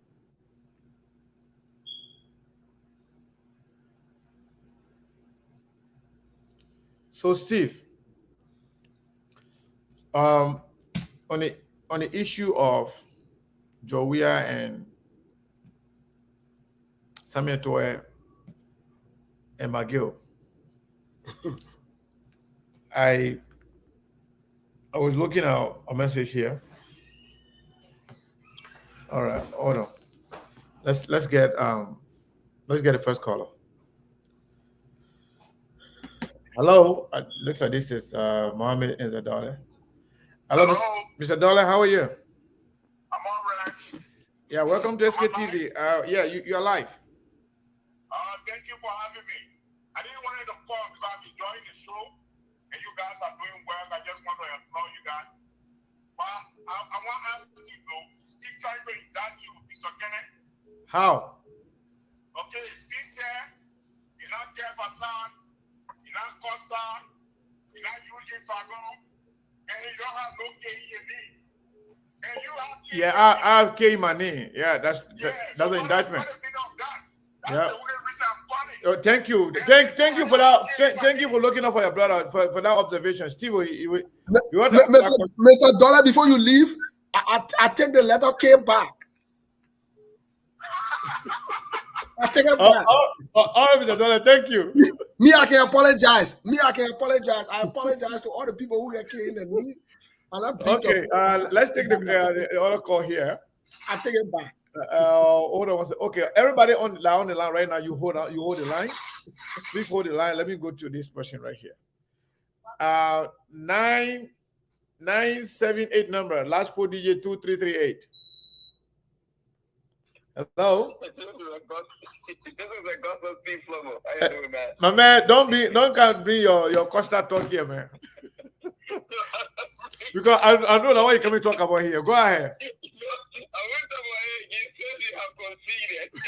Now, what I want to say, I I was laughing at Let me tell you something, Augusta, before you talk, right? Okay. That me and this guy, Ali Kamara, who is now GMB supporter. Ali went and accused me that I stopped him. I refused to take his call. In fact, I stopped him from participating on this platform because he will always attack Costa. But now he's the one, when I mention Costa name, he will insult me. He will insult me because Costa is supposed to GMB now. He's a BGMB. So anything I say about Costa on the platform, he'll be like, there you go again. You're making Costa popular. Here you go again. The guy who went and said that Costa is the crook, Costa is this, Costa is that, Sekou stopped me from speaking on SKTV because of Costa. He's the one now attacking me for Costa. I just want to, share the phone with you. Go ahead.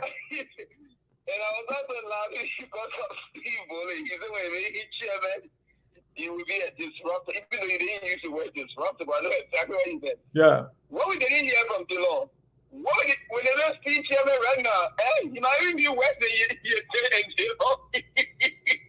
What we didn't hear from Delon, my brother? Our money. What? Our money? What? Papi Flomo. Papi Flomo, that's a good point. I like the fact that you made the analogy. Let me say this. You don't say nothing about this thing? No, I'm saying I didn't listen to him because I thought you talked about it on the reload. No, what he's saying, he's jokingly saying that if I was elected as chairman for the ANC, which I'm not vouching for, let's be clear on that. I would be like Delon. One thing we didn't hear from Delon. Delon made all the Google promises. Oh, okay. That's why I want to say. Okay, now I got a point now. That's why I want to say to Papi Flomo. Papi Flomo, let me say this. We can joke on this Facebook. I want you maybe some days to find time to ask people who know me or whatever it is. Let me just be honest with you and the Liberian people. In as much as I'm not interested in any office in Liberia, I'm not. Right now. Yeah, as we speak. Uh-huh. As for the moment, we never know the future. But I want to say this to be clear. You gotta leave the window open. I want to say this to be clear to you, Papi Flomo. I want to say this to be clear to you. Whether it is the CDC, the Unity Party, or whatever party, I want to say this to you. It's not about saying the sweet talks. I think it's about who we are in nature. If you're a crook by nature, I don't care where you are, you'll be crook. The Senate wouldn't have changed Senator Delon. The Senate will not change Costa. It will not change people who are crooks. No, it don't. It does not. It only affords the opportunity maybe for people to expose themselves or to reveal who they really are. So the higher you go into authority, it provides the opportunity to expose who you really, really are. So as time goes by, maybe we'll try to get to know each other out of the Facebook so we can understand. But in all honesty, I don't fool around with public services. No, okay. I'm not in that doing. But make a point. Let me hear you. Let me make a point. We'll take the next call. Yeah, let me just conclude. And then before you make your point, something happened when we were talking about the McGill, your weird thing, the Samuel Tour thing. A lot of people were I don't know where they go. When we pivot to a different topic now, they run away. Where are they?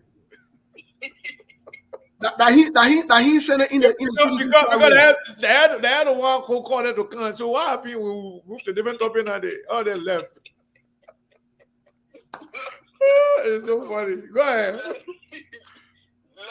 Liberia. Steve and I, we disagree on a lot of stuff, but I must give you credit sometimes. You both will say certain things, but I will be honest with you, Sekou. Delon is a grooming, Yuki is a grooming, Borges is a grooming. This way they went to the Senate with their own agenda, but then through smoke screen and in the people's eyes with the intent of willing to change something.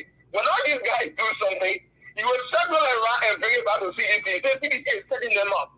Apparently, they're not setting them on circle. These guys, look, let me conclude and I'll leave. Just 30 seconds.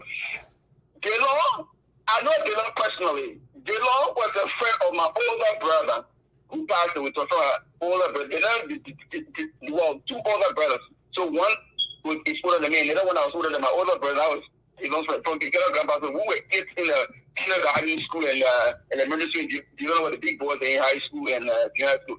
What I'm telling you, Delon said one day that Dylan the drummer. Dylan said he was beating the drum.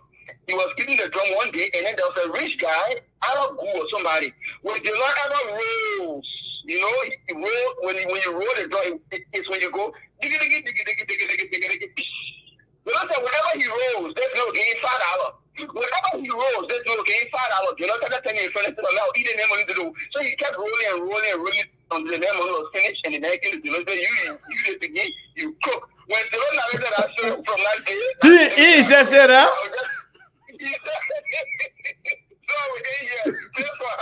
They're not true. I don't believe it. You don't get it. But thank you. So Dylan himself told you that story and told you said the man said he was a crook? No, he said it on his show. Wow. That time he was about 19 or 21 years old. He said it. Since that day, I said, but if you know the man getting $5 killer, then stop there now. Why you keep rolling to bring the man money from your pocket? All right, man. Thank you. Thank you. All right. Let's take the next caller here. I know there are a lot of you on the line. Just hold your line. Hold your peace. When I call the last 4 digits, you come on. 7444. What is your name and where you calling from? My name is Victor. I'm calling from Maryland. Go ahead, sir. What's your name again? Yeah. My name is Victor. Victor. All right. Yeah, all right, Victor. Welcome. All right. Thank you guys for the show. For in this public manner, my father will go to Senator Dizon. He told us that whatever before it happened in the House or in the Senate, he will say, he shouldn't join those people because people consider him to be the light. He said he is the light. I believe that bill that is signed or whatever was not done one day. That's something that is discussed for a day plus before they signed it. And he always come out with tell the people what is coming to happen. Let him get people's opinion so he can start making those kind of mistakes. You don't need to be careful of what he's doing. If he is not careful, sincerely speaking, CBC wants to entrap him. And when he don't take that, sooner or later will classify all of them. They already got him. Oh yeah, they already got him. They already got him, and I'm not sure if Dylan can ever be trusted now. I'm not sure, but they already got him. Because he needs to come up. I'm not know. It don't happen overnight. It don't happen the same day. It takes another 2-3 days or a week. Why you think the thing when you show tell people this is what they tell him what to do. What you putting? But how do you know do that when the man you saw is part of the clique, and when they went ahead and did it together and put a signature to it? It's not wrong. And they thought they could just pass this thing easily without people having the kind of reaction. If you're show, got that show, all the show, I'm going to talk it. Yeah. Yeah, my brother.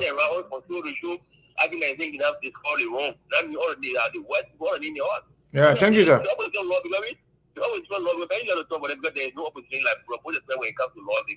Opposition only for political party leader like the Senator like Kumi, Pwaka, the other people. But for the one that in the building, they are not opposition. Well, they do everything the president wants for their self-interest and the people only what they want. Thank you for your show. Thank you very much. Caller, hold the line, please. Let's go to this first caller here to be on hold forever. Caller, last 4 digits 2728. What is your name and where are you calling from? Hello? No, we can't hear you. Hold on. Oh, this person, I can hear you. Hello? Yeah, now I can hear you. I don't know what you were doing. How you doing? I'm doing good. What's your name and where are you calling from? My name is Octavius Warrington Sr. and I'm calling from Cedar Rapids, Iowa. Otavia, go ahead, sir. I got pretty much, let's say, 3 concerns. Go ahead. My first concern has to do with the manner in which you guys handle information. Okay. We all are seeking the better for Liberia. Mm-hmm. I don't mean to be a principal to Costa, but that our political understanding in Liberia, Costa has a huge follower. And these people believe in him because they say he presents the facts. If you guys have any information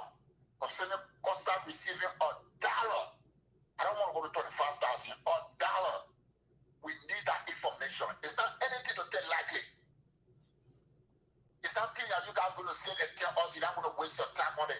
It is very, very essential. These are the same reason people are doing things in the House of Representatives and in the Senate that is giving the country trouble today. If Costa starts to receive $1 right now, trust me, like Michelle Obama said, a government job does not change you, it actually reveals who you are. I don't want to be stressing on presidency because I'm not going to presidency. But it's the same, the presidency, the Senate, everything that has to do with public office. The position does not change you. They only reveal your true color, like what Steve said. So if there's any information concerning Costa receiving your $1, we need it. You guys should stop joking with us. We need it. That is very important to our political landscape. We need that information. And my next concern has to do with Antonio McGill. McGill is in a bubble right now. Believe me. The man got no control over himself. I don't want you twisted. McGill is dead. He won't dare to live it. McGill is of no use to CDC. They are afraid, most especially the presidency.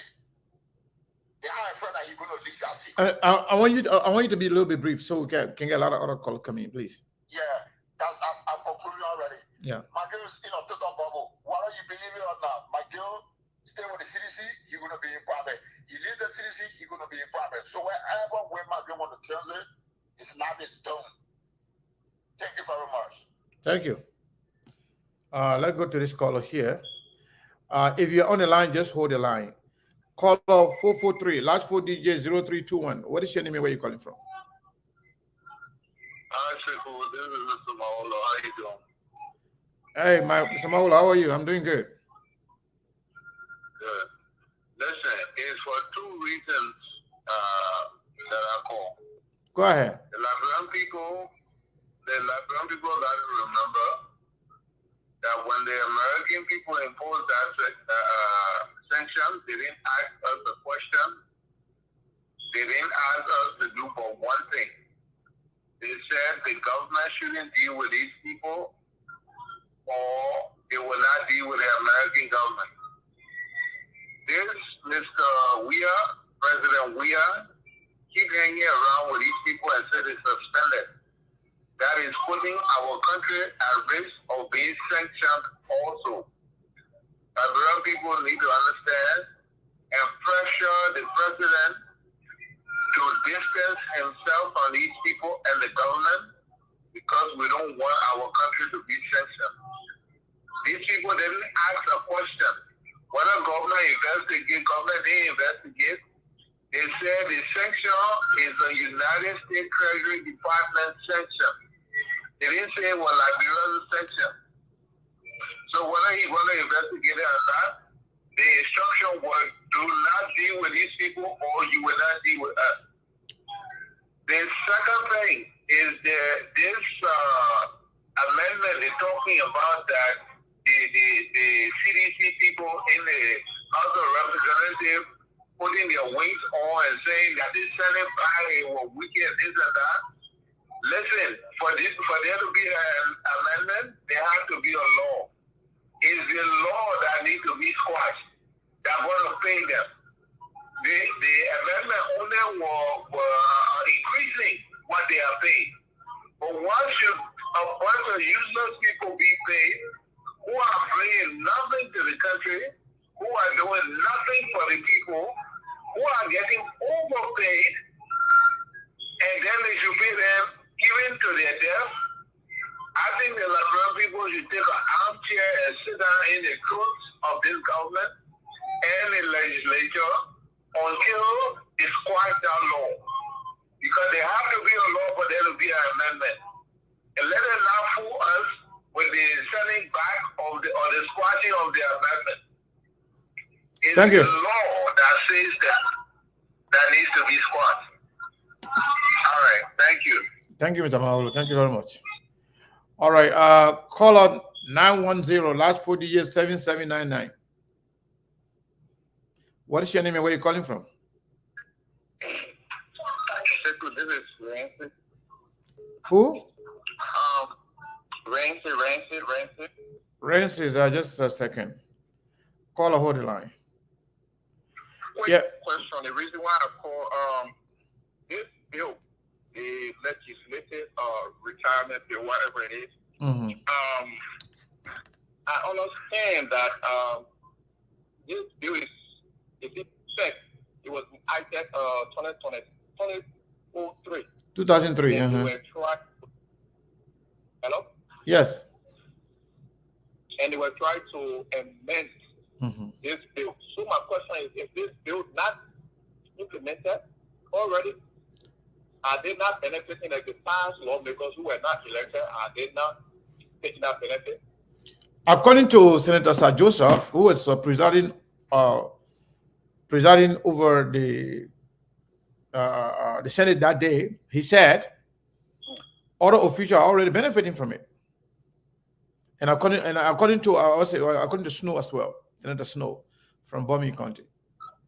So the point is, we have requested them to send us the old one as it was, because we want to know the changes that were made, so we can kind of draw some distinction between what they have done and what was before, right? And my understanding, we have not been successful in getting it here, but according to one of the lawmakers on one or the network, saying that what they have right now was not anywhere close to 50% that the loan put in there. So it was totally different. So whatever happened, I think they try to, pay themselves more so that when they're retiring, they can get more money. Oh, okay. Thank you for that clarity. And if that's the case, we'd really be disappointed in Senator Dillon and the rest, man. Like, none of these guys can be trusted anymore. Thank you, and I appreciate your time. Thank you very much. I'll take this call out. Then from there, Steve, we'll respond to some of the concerns, and then we'll call it a day. Caller, what is your name and where are you calling from? 763 number 4884. My name is McDonald Flow Nyaga, calling from Minnesota. Go ahead, sir. Thank you for having me on the show. So what I want to tell you guys, Nigeria is the only country in the world where the minority controls the house. In the whole world, I remember research, we are the only country, minority control both upper and lower house in Liberia. And the next thing I want to tell my incoming senator, Costa, will support everything we have going to get a position as a senator in Liberia. Thank you. All right, thank you very much. So, Steve, I think it has been a good show. Few things I just want to clarify. If unless you want to come in, you want me to do that? You have a caller? I didn't take my one call. Hold on, just one caller, and that's Okay. it. Please, because he been on. Let me see if I can. Yeah, get yeah, him. but you didn't say it. Sorry. That's okay. So so get that caller, and I want to clarify something real quick. Yes, caller. What's your name? Where you calling from, please? Sorry, I had you on hold forever. My name is Cyrus calling from Minneapolis. Yes, Cyrus. What's your take, please? Well, I just want to make a simple point like the other caller just raised about the bill, if the bill exists. The bill been existing, it's just that it's not as, if it wasn't implemented like what the guys are trying to do. Right. What the guys are trying to make, they're trying to resurface the bill to make it like very effective for them. It's not as effective as it is. So when Dillon came up with this idea that it was never a bill, no, it is a bill. The law already exists. We're only trying to amend this bill to make it as lucrative as possible so that, people don't understand the politics of this bill. When you look at the whole electoral landscape, like, we don't have a history of repeating people in the Senate. That's why you see the guys in the House. They're trying to pretend to say that they beat this bill. Because at the end of the day, most of these senators know that they won't be returning. Like, there's a history. I think that's a fact. Yep. So, because they are all up for re-election, so the guy in the lower house are saying, they can use this bill to their political advantage. And the Senate, knowing fully well the history that most of them won't be returning, they want a guaranteed income. It's like a golden parachute, you work and you're about to leave, you want something to keep coming all the time. It's a free money, why you want to stop the party at this stage? That's why it's all about. So when I listen to Dillon, he got caught between the rag and a half place trying to put a twist. on the whole explanation. First, he said it was some document, but then it cannot be like a ordinary document if the lower house is going to vote on it.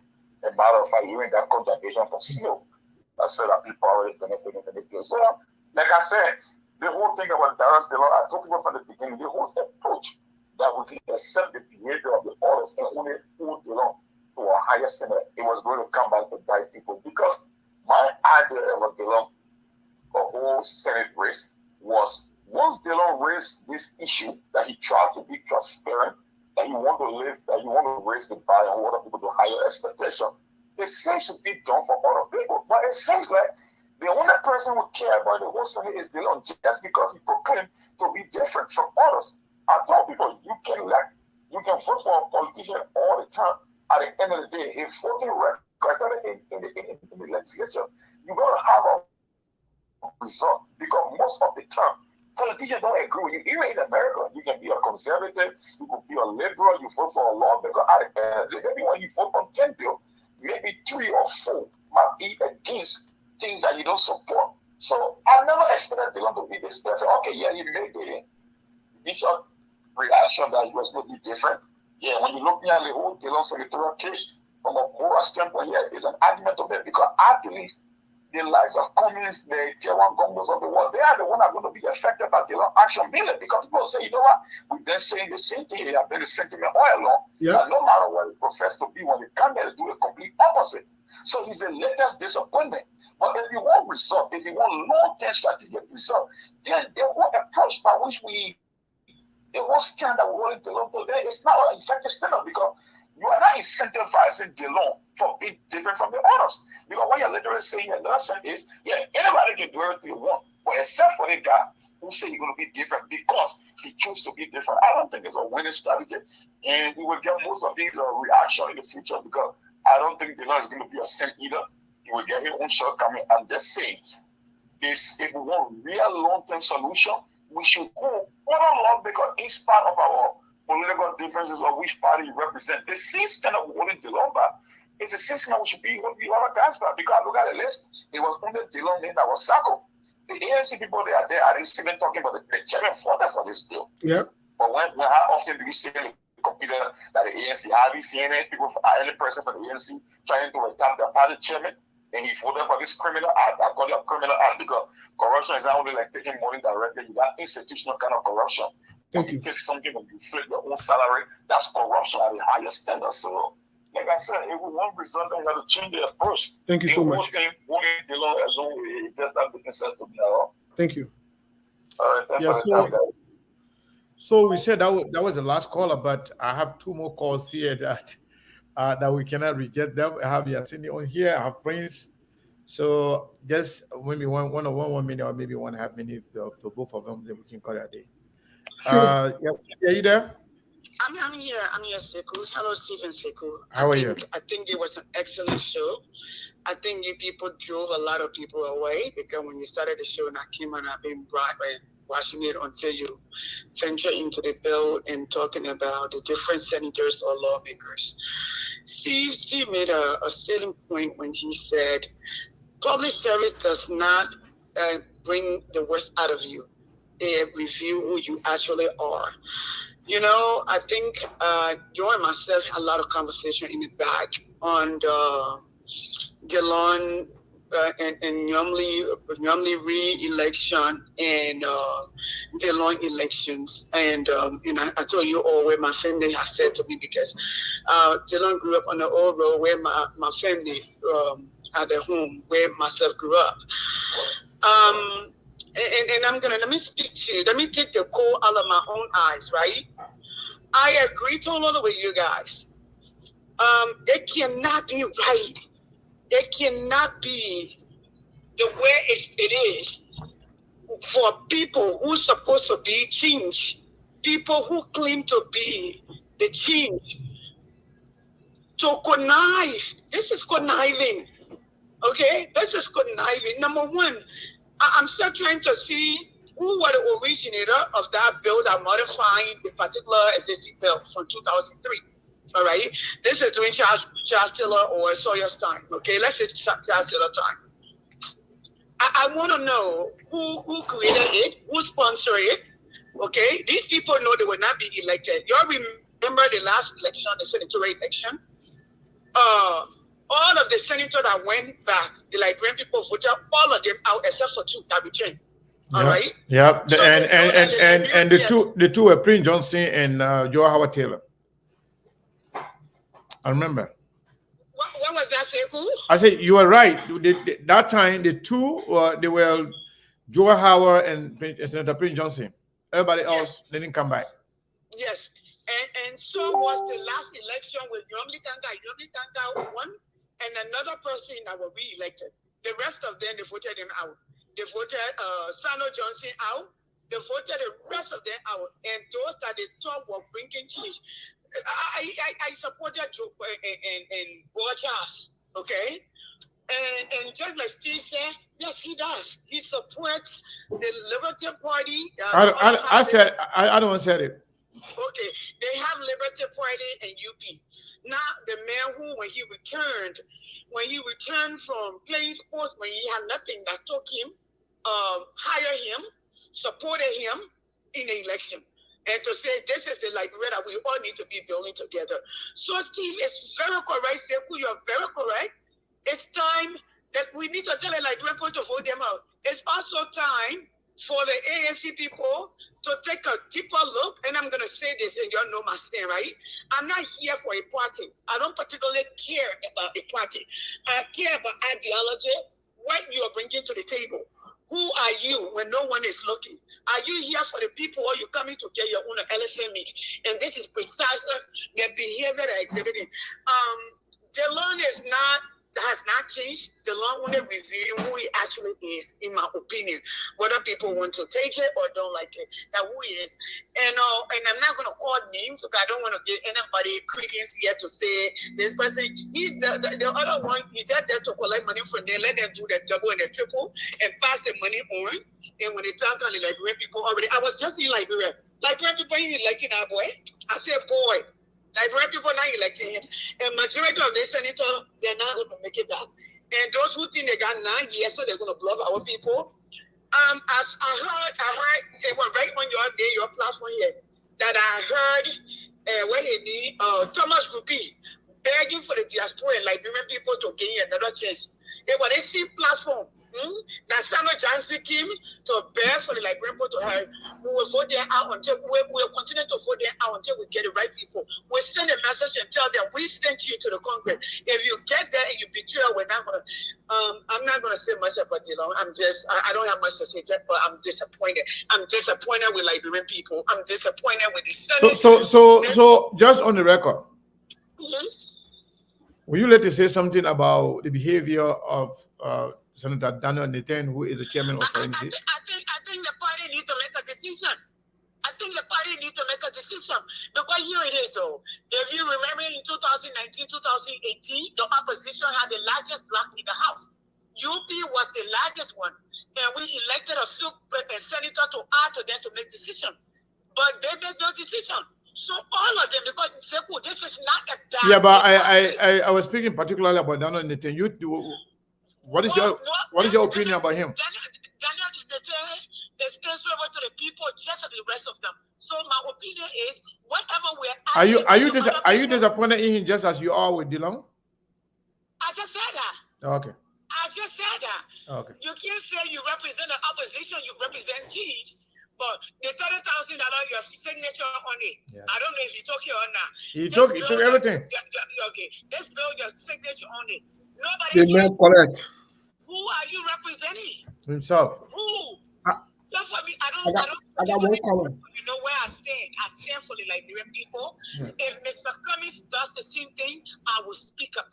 In fact, I will be louder because I'm putting my face, my name, my life, that of my children and their future on the line to say this is the right person.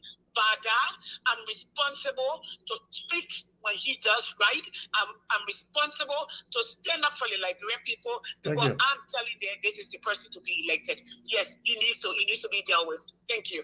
Thank you very much. Prince, how you doing, my brother? Prince, are you still there? Thank you. How you doing, sir?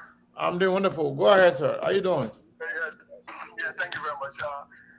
Thank the Madam President. Thank you so much for your voice. You sang a very good song, but you stopped short of striking the keynote. And so we tried to get that, but you did come up, but you should at least make a definitive request for Donald Trump to resign or be removed from his position within the party, effective immediately. Hypocrisy is what crippling our politics and continue to take our country the path is currently on. So I think ANC should be calling for the removal of Donald Trump. In fact, they should be protesting for that to that effect. If they can't do that, if they can't muster the courage to do that, then they have no righteous moral ground, righteous and moral reason to call on the removal of Weah or to even hold what his name Dillon accountable. Now I was listening and enjoying the show, but the reason I called because of Mr. Consistent. No, I call Cyrus Mr. Consistent because Cyrus, if you listen to all Cyrus' contribution on the social media from 5 years ago, he has always been consistently consistent.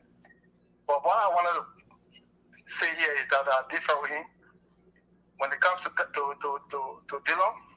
The reason people are holding Dillon exceptionally accountable because Dillon was elected by the people, for the people, based on what he promised the people, what he said he would do. Most of the other senators, I don't even know them where they're coming from. Boy, Charles and go in the village, they thought they would allow the village people and they elected it. Now you think that Free Johnson there because they put fear and they put it say, we are moving or the crown pool can't kill you. I don't care about them. Oh, sorry, I don't care about them. But I care more about what Dillon told me personally. The way he told many people, look, they don't get elected now because they didn't get elected on partisan politics. They don't get elected by nationalism. The people got together. They put their hand around him because what he promised. Remember, they don't tell us that everything that happened in the hall, he didn't like, he would tell us. Any bill that passed in the hall, he would bring it to us on his show, and we'll discuss it. And when they decide that what you go to the house and do. So that's why we hold him exceptionally accountable. Not because, we should be afraid not to hold him accountable because it will diminish his voice. No, it should be sharpening his voice and even make him to be what he promised to be. If they don't cannot live up to the promise, then we will hold him accountable. You got CDC who voted for Dillon. You got people from UP, for ANC. You got people from all walks of life who voted for Dillon. And you're saying that, and you don't think that he will be here accountable for all perspectives? Thank you so much. Thank you. So let the people come forth. Madam President, your call for Donald Trump to be removed and to distance himself from coming because his action is contradictory to what Kami say. We keep doing the same thing over and over and expect a different result. If Kami then don't do things differently, it's complete hypocrisy, and we'll come at them hard because that's the kind of labor we're building and we're looking forward to. Thank you very much. Thank you. Let me take the last caller. That's it. Yeah. Caller, what's your name? Where you calling from, please? Hey Moses, this Lofa. Yeah, Lofa. My man, what's up, bro? Not a whole lot. I had a call in after listening to Sister Cindy. I'm sincerely disappointed in Sister Cindy. Sincerely, and I'm saying this publicly. I could have called her in the back and voiced my dissatisfaction with her, but I'm doing this in a public manner because it is sincerely needed.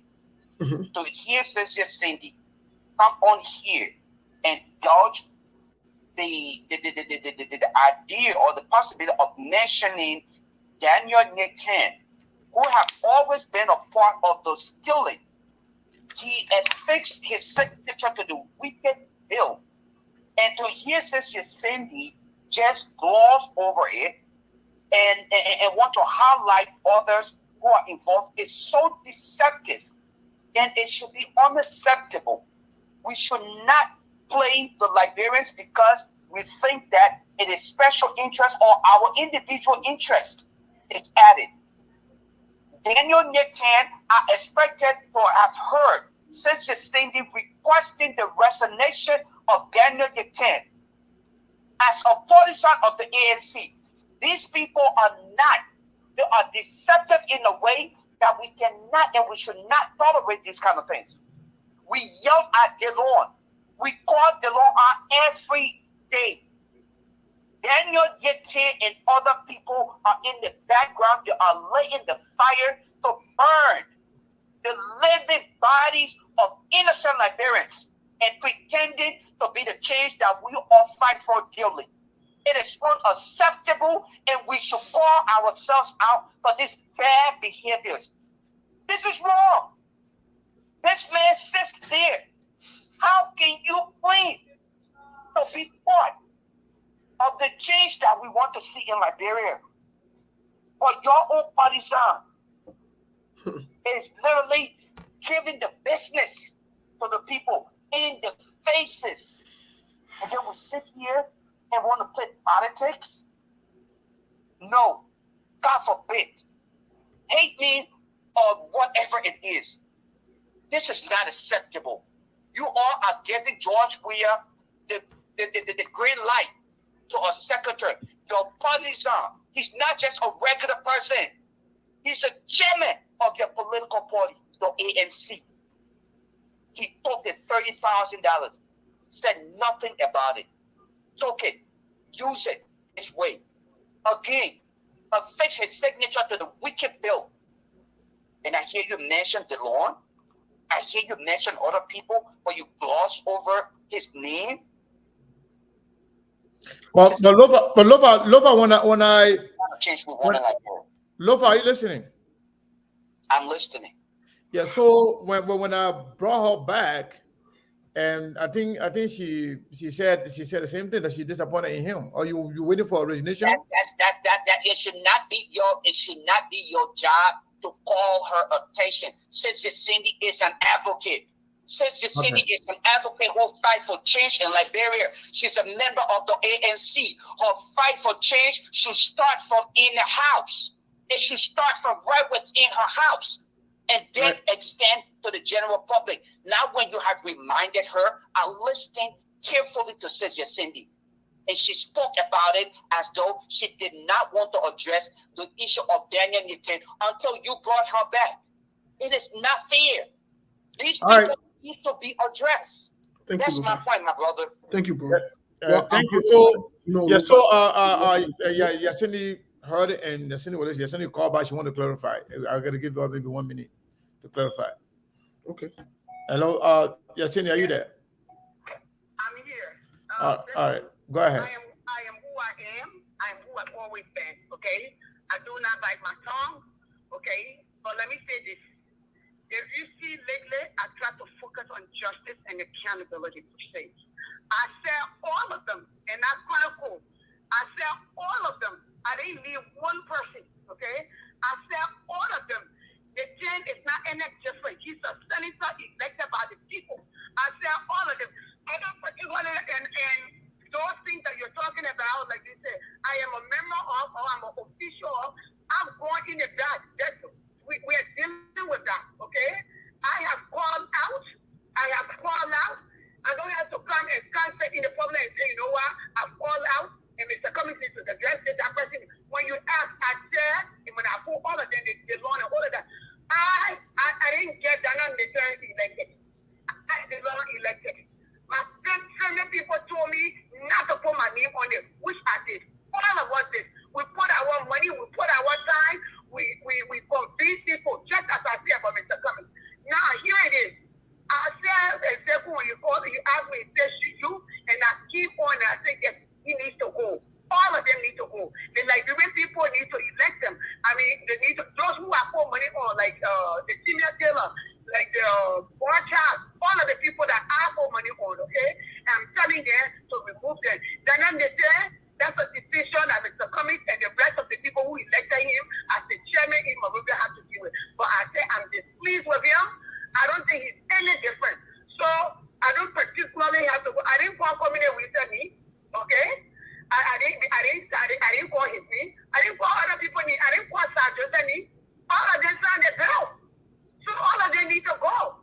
So one is there that we yelling and saying, I'm disappointed in such about. But I need to come and say, I'm calling out. That was the issue. Why do you think I call on the show? When people there were on the show, when I logged onto the show, there were over 200 people. The movement people started talking about that. Everybody jumped up. Yeah. I mean, yeah. Some teenagers, they jump up off the line. That's why I call it to add my voice. Yes, we need to deal with it in our house. We cannot say, and therefore you heard me say, I said we cannot say we are bringing change and we are with the same people who are doing the same thing. If I cannot speak in so many words to what I said, so I said that you say a change when we are bringing change. I'm putting my name on the line and say this. Does that make sense? So no, Lofa, I beg you. If you feel that way, I'm sorry, but I think I was very clear in my decision that I made that Nigeria is part of the problem. Because he told the 30,000, when I say he take the 30,000, that's when he said he told the 30,000, and Mr. Committee addressed all of them and said I was legal corruption, and the law said... but people are saying that was not enough on the part of Mr. Cummings, because he may not have control over other senators, but somebody who is the chairman of his party, I think he has a big say in that. Yeah. I intend to actually do my own show tomorrow to speak on it. Okay. And I see Lofatek tag me. I took the screenshot of Lofatek, I wrote on it and sent it to them in their leadership. So thank you. He does not know that. All right, no problem. Thank you. Right. So, Steve, I think we have to. I go now for the day. We got to go now, but I just want to address a few things. I still believe we need to address a few things. You know what happened while we were watching? We were talking about McGill, the deal between McGill, Costa, and then Tour, and then what we should do, we shouldn't do. When they sent a link to themselves, all of them came. But then, all of a sudden, when we started talking about the bill, people just left. They started going like in group. Like they tell each other, say, let's go. So I was a little bit concerned about that. That's why I talk about it. I said, well, what happened? Everybody just run away like that. But few things I want to clarify. And we'll do this before we leave. I'm going to be very short. Somebody came here and said that,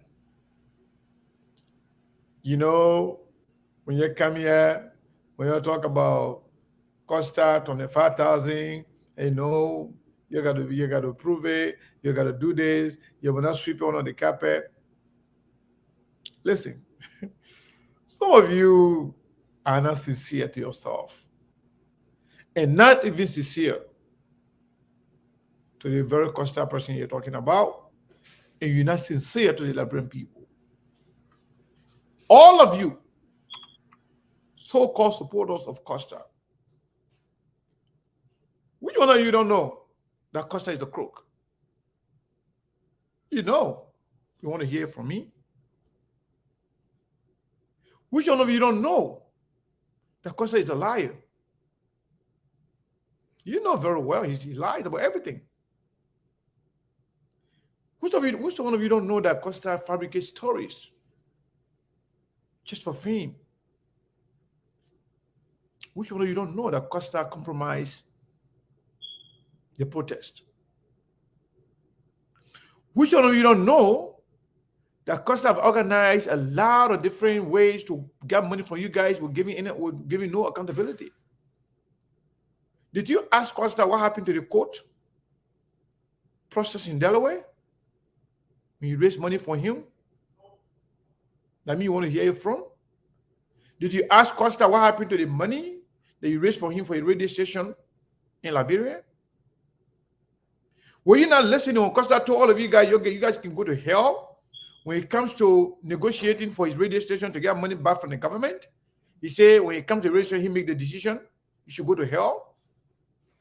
You didn't hear that? Were you not on the same particular show when Costa admitted that you received money from Sekou Kalasco? From George Weah? Were you not here on this particular show? I mean, the ones to tell you. You know very well that the man is a fraudster. You know very well the man is a liar. He lies about everything. You know that. Were you not here the day the CPP signed their very first document and this man came and wanted to disrupt the CPP? Were you not there when this guy told you clearly that you don't want to see opposition unity? That the day GNB tried to reconcile with communists, that he will go against GNB? Did you not listen to Costa when he told you on his platform that me, Costa, I, everybody else, we are working with this government to prosecute communists? Let me tell you that Costa is a citizen, or Costa is just in it for money. You want to hear it from me? Some of you are hypocrites. Complete hypocrite. But you just want to act like, oh, you know, everything is fair. Yeah, you know, when you say, okay, assuming that the one that I say you have no facts about, what about the one you got facts about? Have you asked questions about them? Were you not here just yesterday when Costa told you and provided fake document that there is some Interpol in Liberia to arrest Musa Belete? That Musa Belete, in fact, was on the wrong. Have you asked Costa what happened to the Interpol? Have you had the courage, the audacity to call Costa to ask him what happened to the Interpol?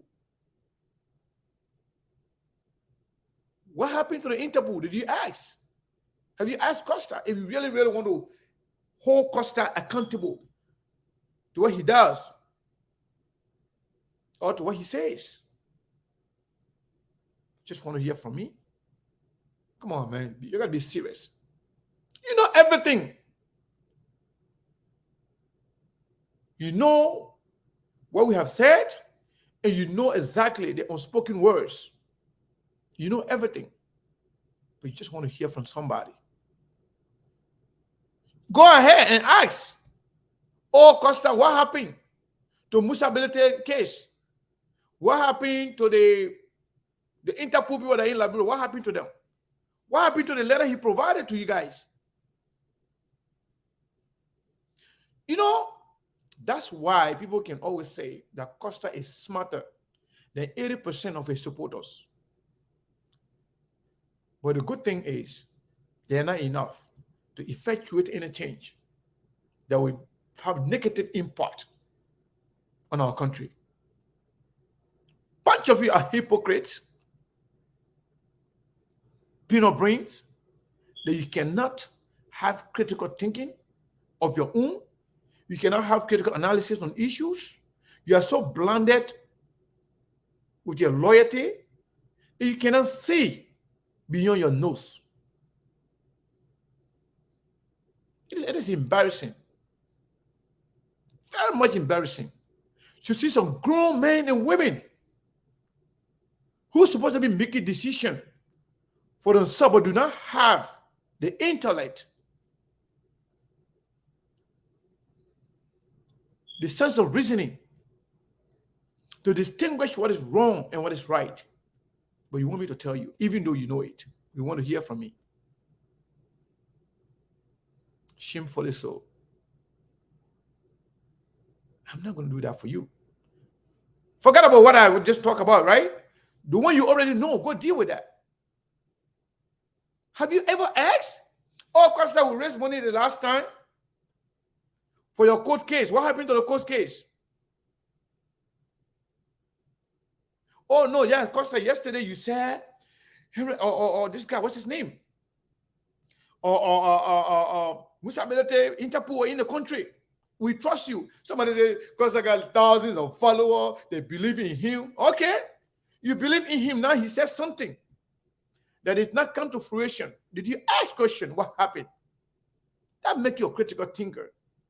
That make the person to respect you. That's the reason why the guy had no respect for all of you. Bunch of small minds. You can do better than that. We gotta leave it there, Steve. It's about time to go now. Unless you have something to add. But no, thank you, Mr. I Carter. just want to clarify that.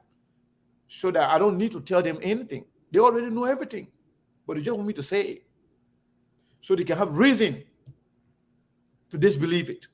Even though they know it, but when it comes from Sekou now, they will say, oh, no, you know, Sekou and Costa can get along, and you know, Sekou say anything about Costa, I don't believe it. That's what you want me to, that's what you want. Even though you know the truth. You know that this guy is a fraudster. You know this guy is a liar. This guy disrespects anybody that refuses to give him money. You know that. And you will go in bed with everybody that will give him money. You know that. The man came out and told you on his show that what's wrong with working with Miguel. Me and Miguel been friends for years. You heard that. And the guy went crazy. He went amok and started insulting everybody when Miguel got sanctioned because he's angry. You know that. But you don't have the sense, the eye, the ear to understand that and to know the difference. I'm not responsible for your limitation. Steve, that's it. We want to say thanks to our listeners and our viewers for sticking and staying with us. Like I said, I stand with what I stand with today. I think the ANC is about time that they let go of down on the 10. And I hold all of the senators, especially those in the opposition who signed that bill, I hold them fully responsible. And thank you so much, Mr. Kane. Let's have a good weekend, guys. We'll be on tomorrow. Thank you and thank you. Thank Mr. you, Kane, everybody. it's on you, right? Yeah, I'm good. I got it. Okay. So, folks, we love you. We'll see you again tomorrow. We'll be on the radio as well. And we'll be here. We'll discuss Liberia and always Liberia. Because that's the only country we have.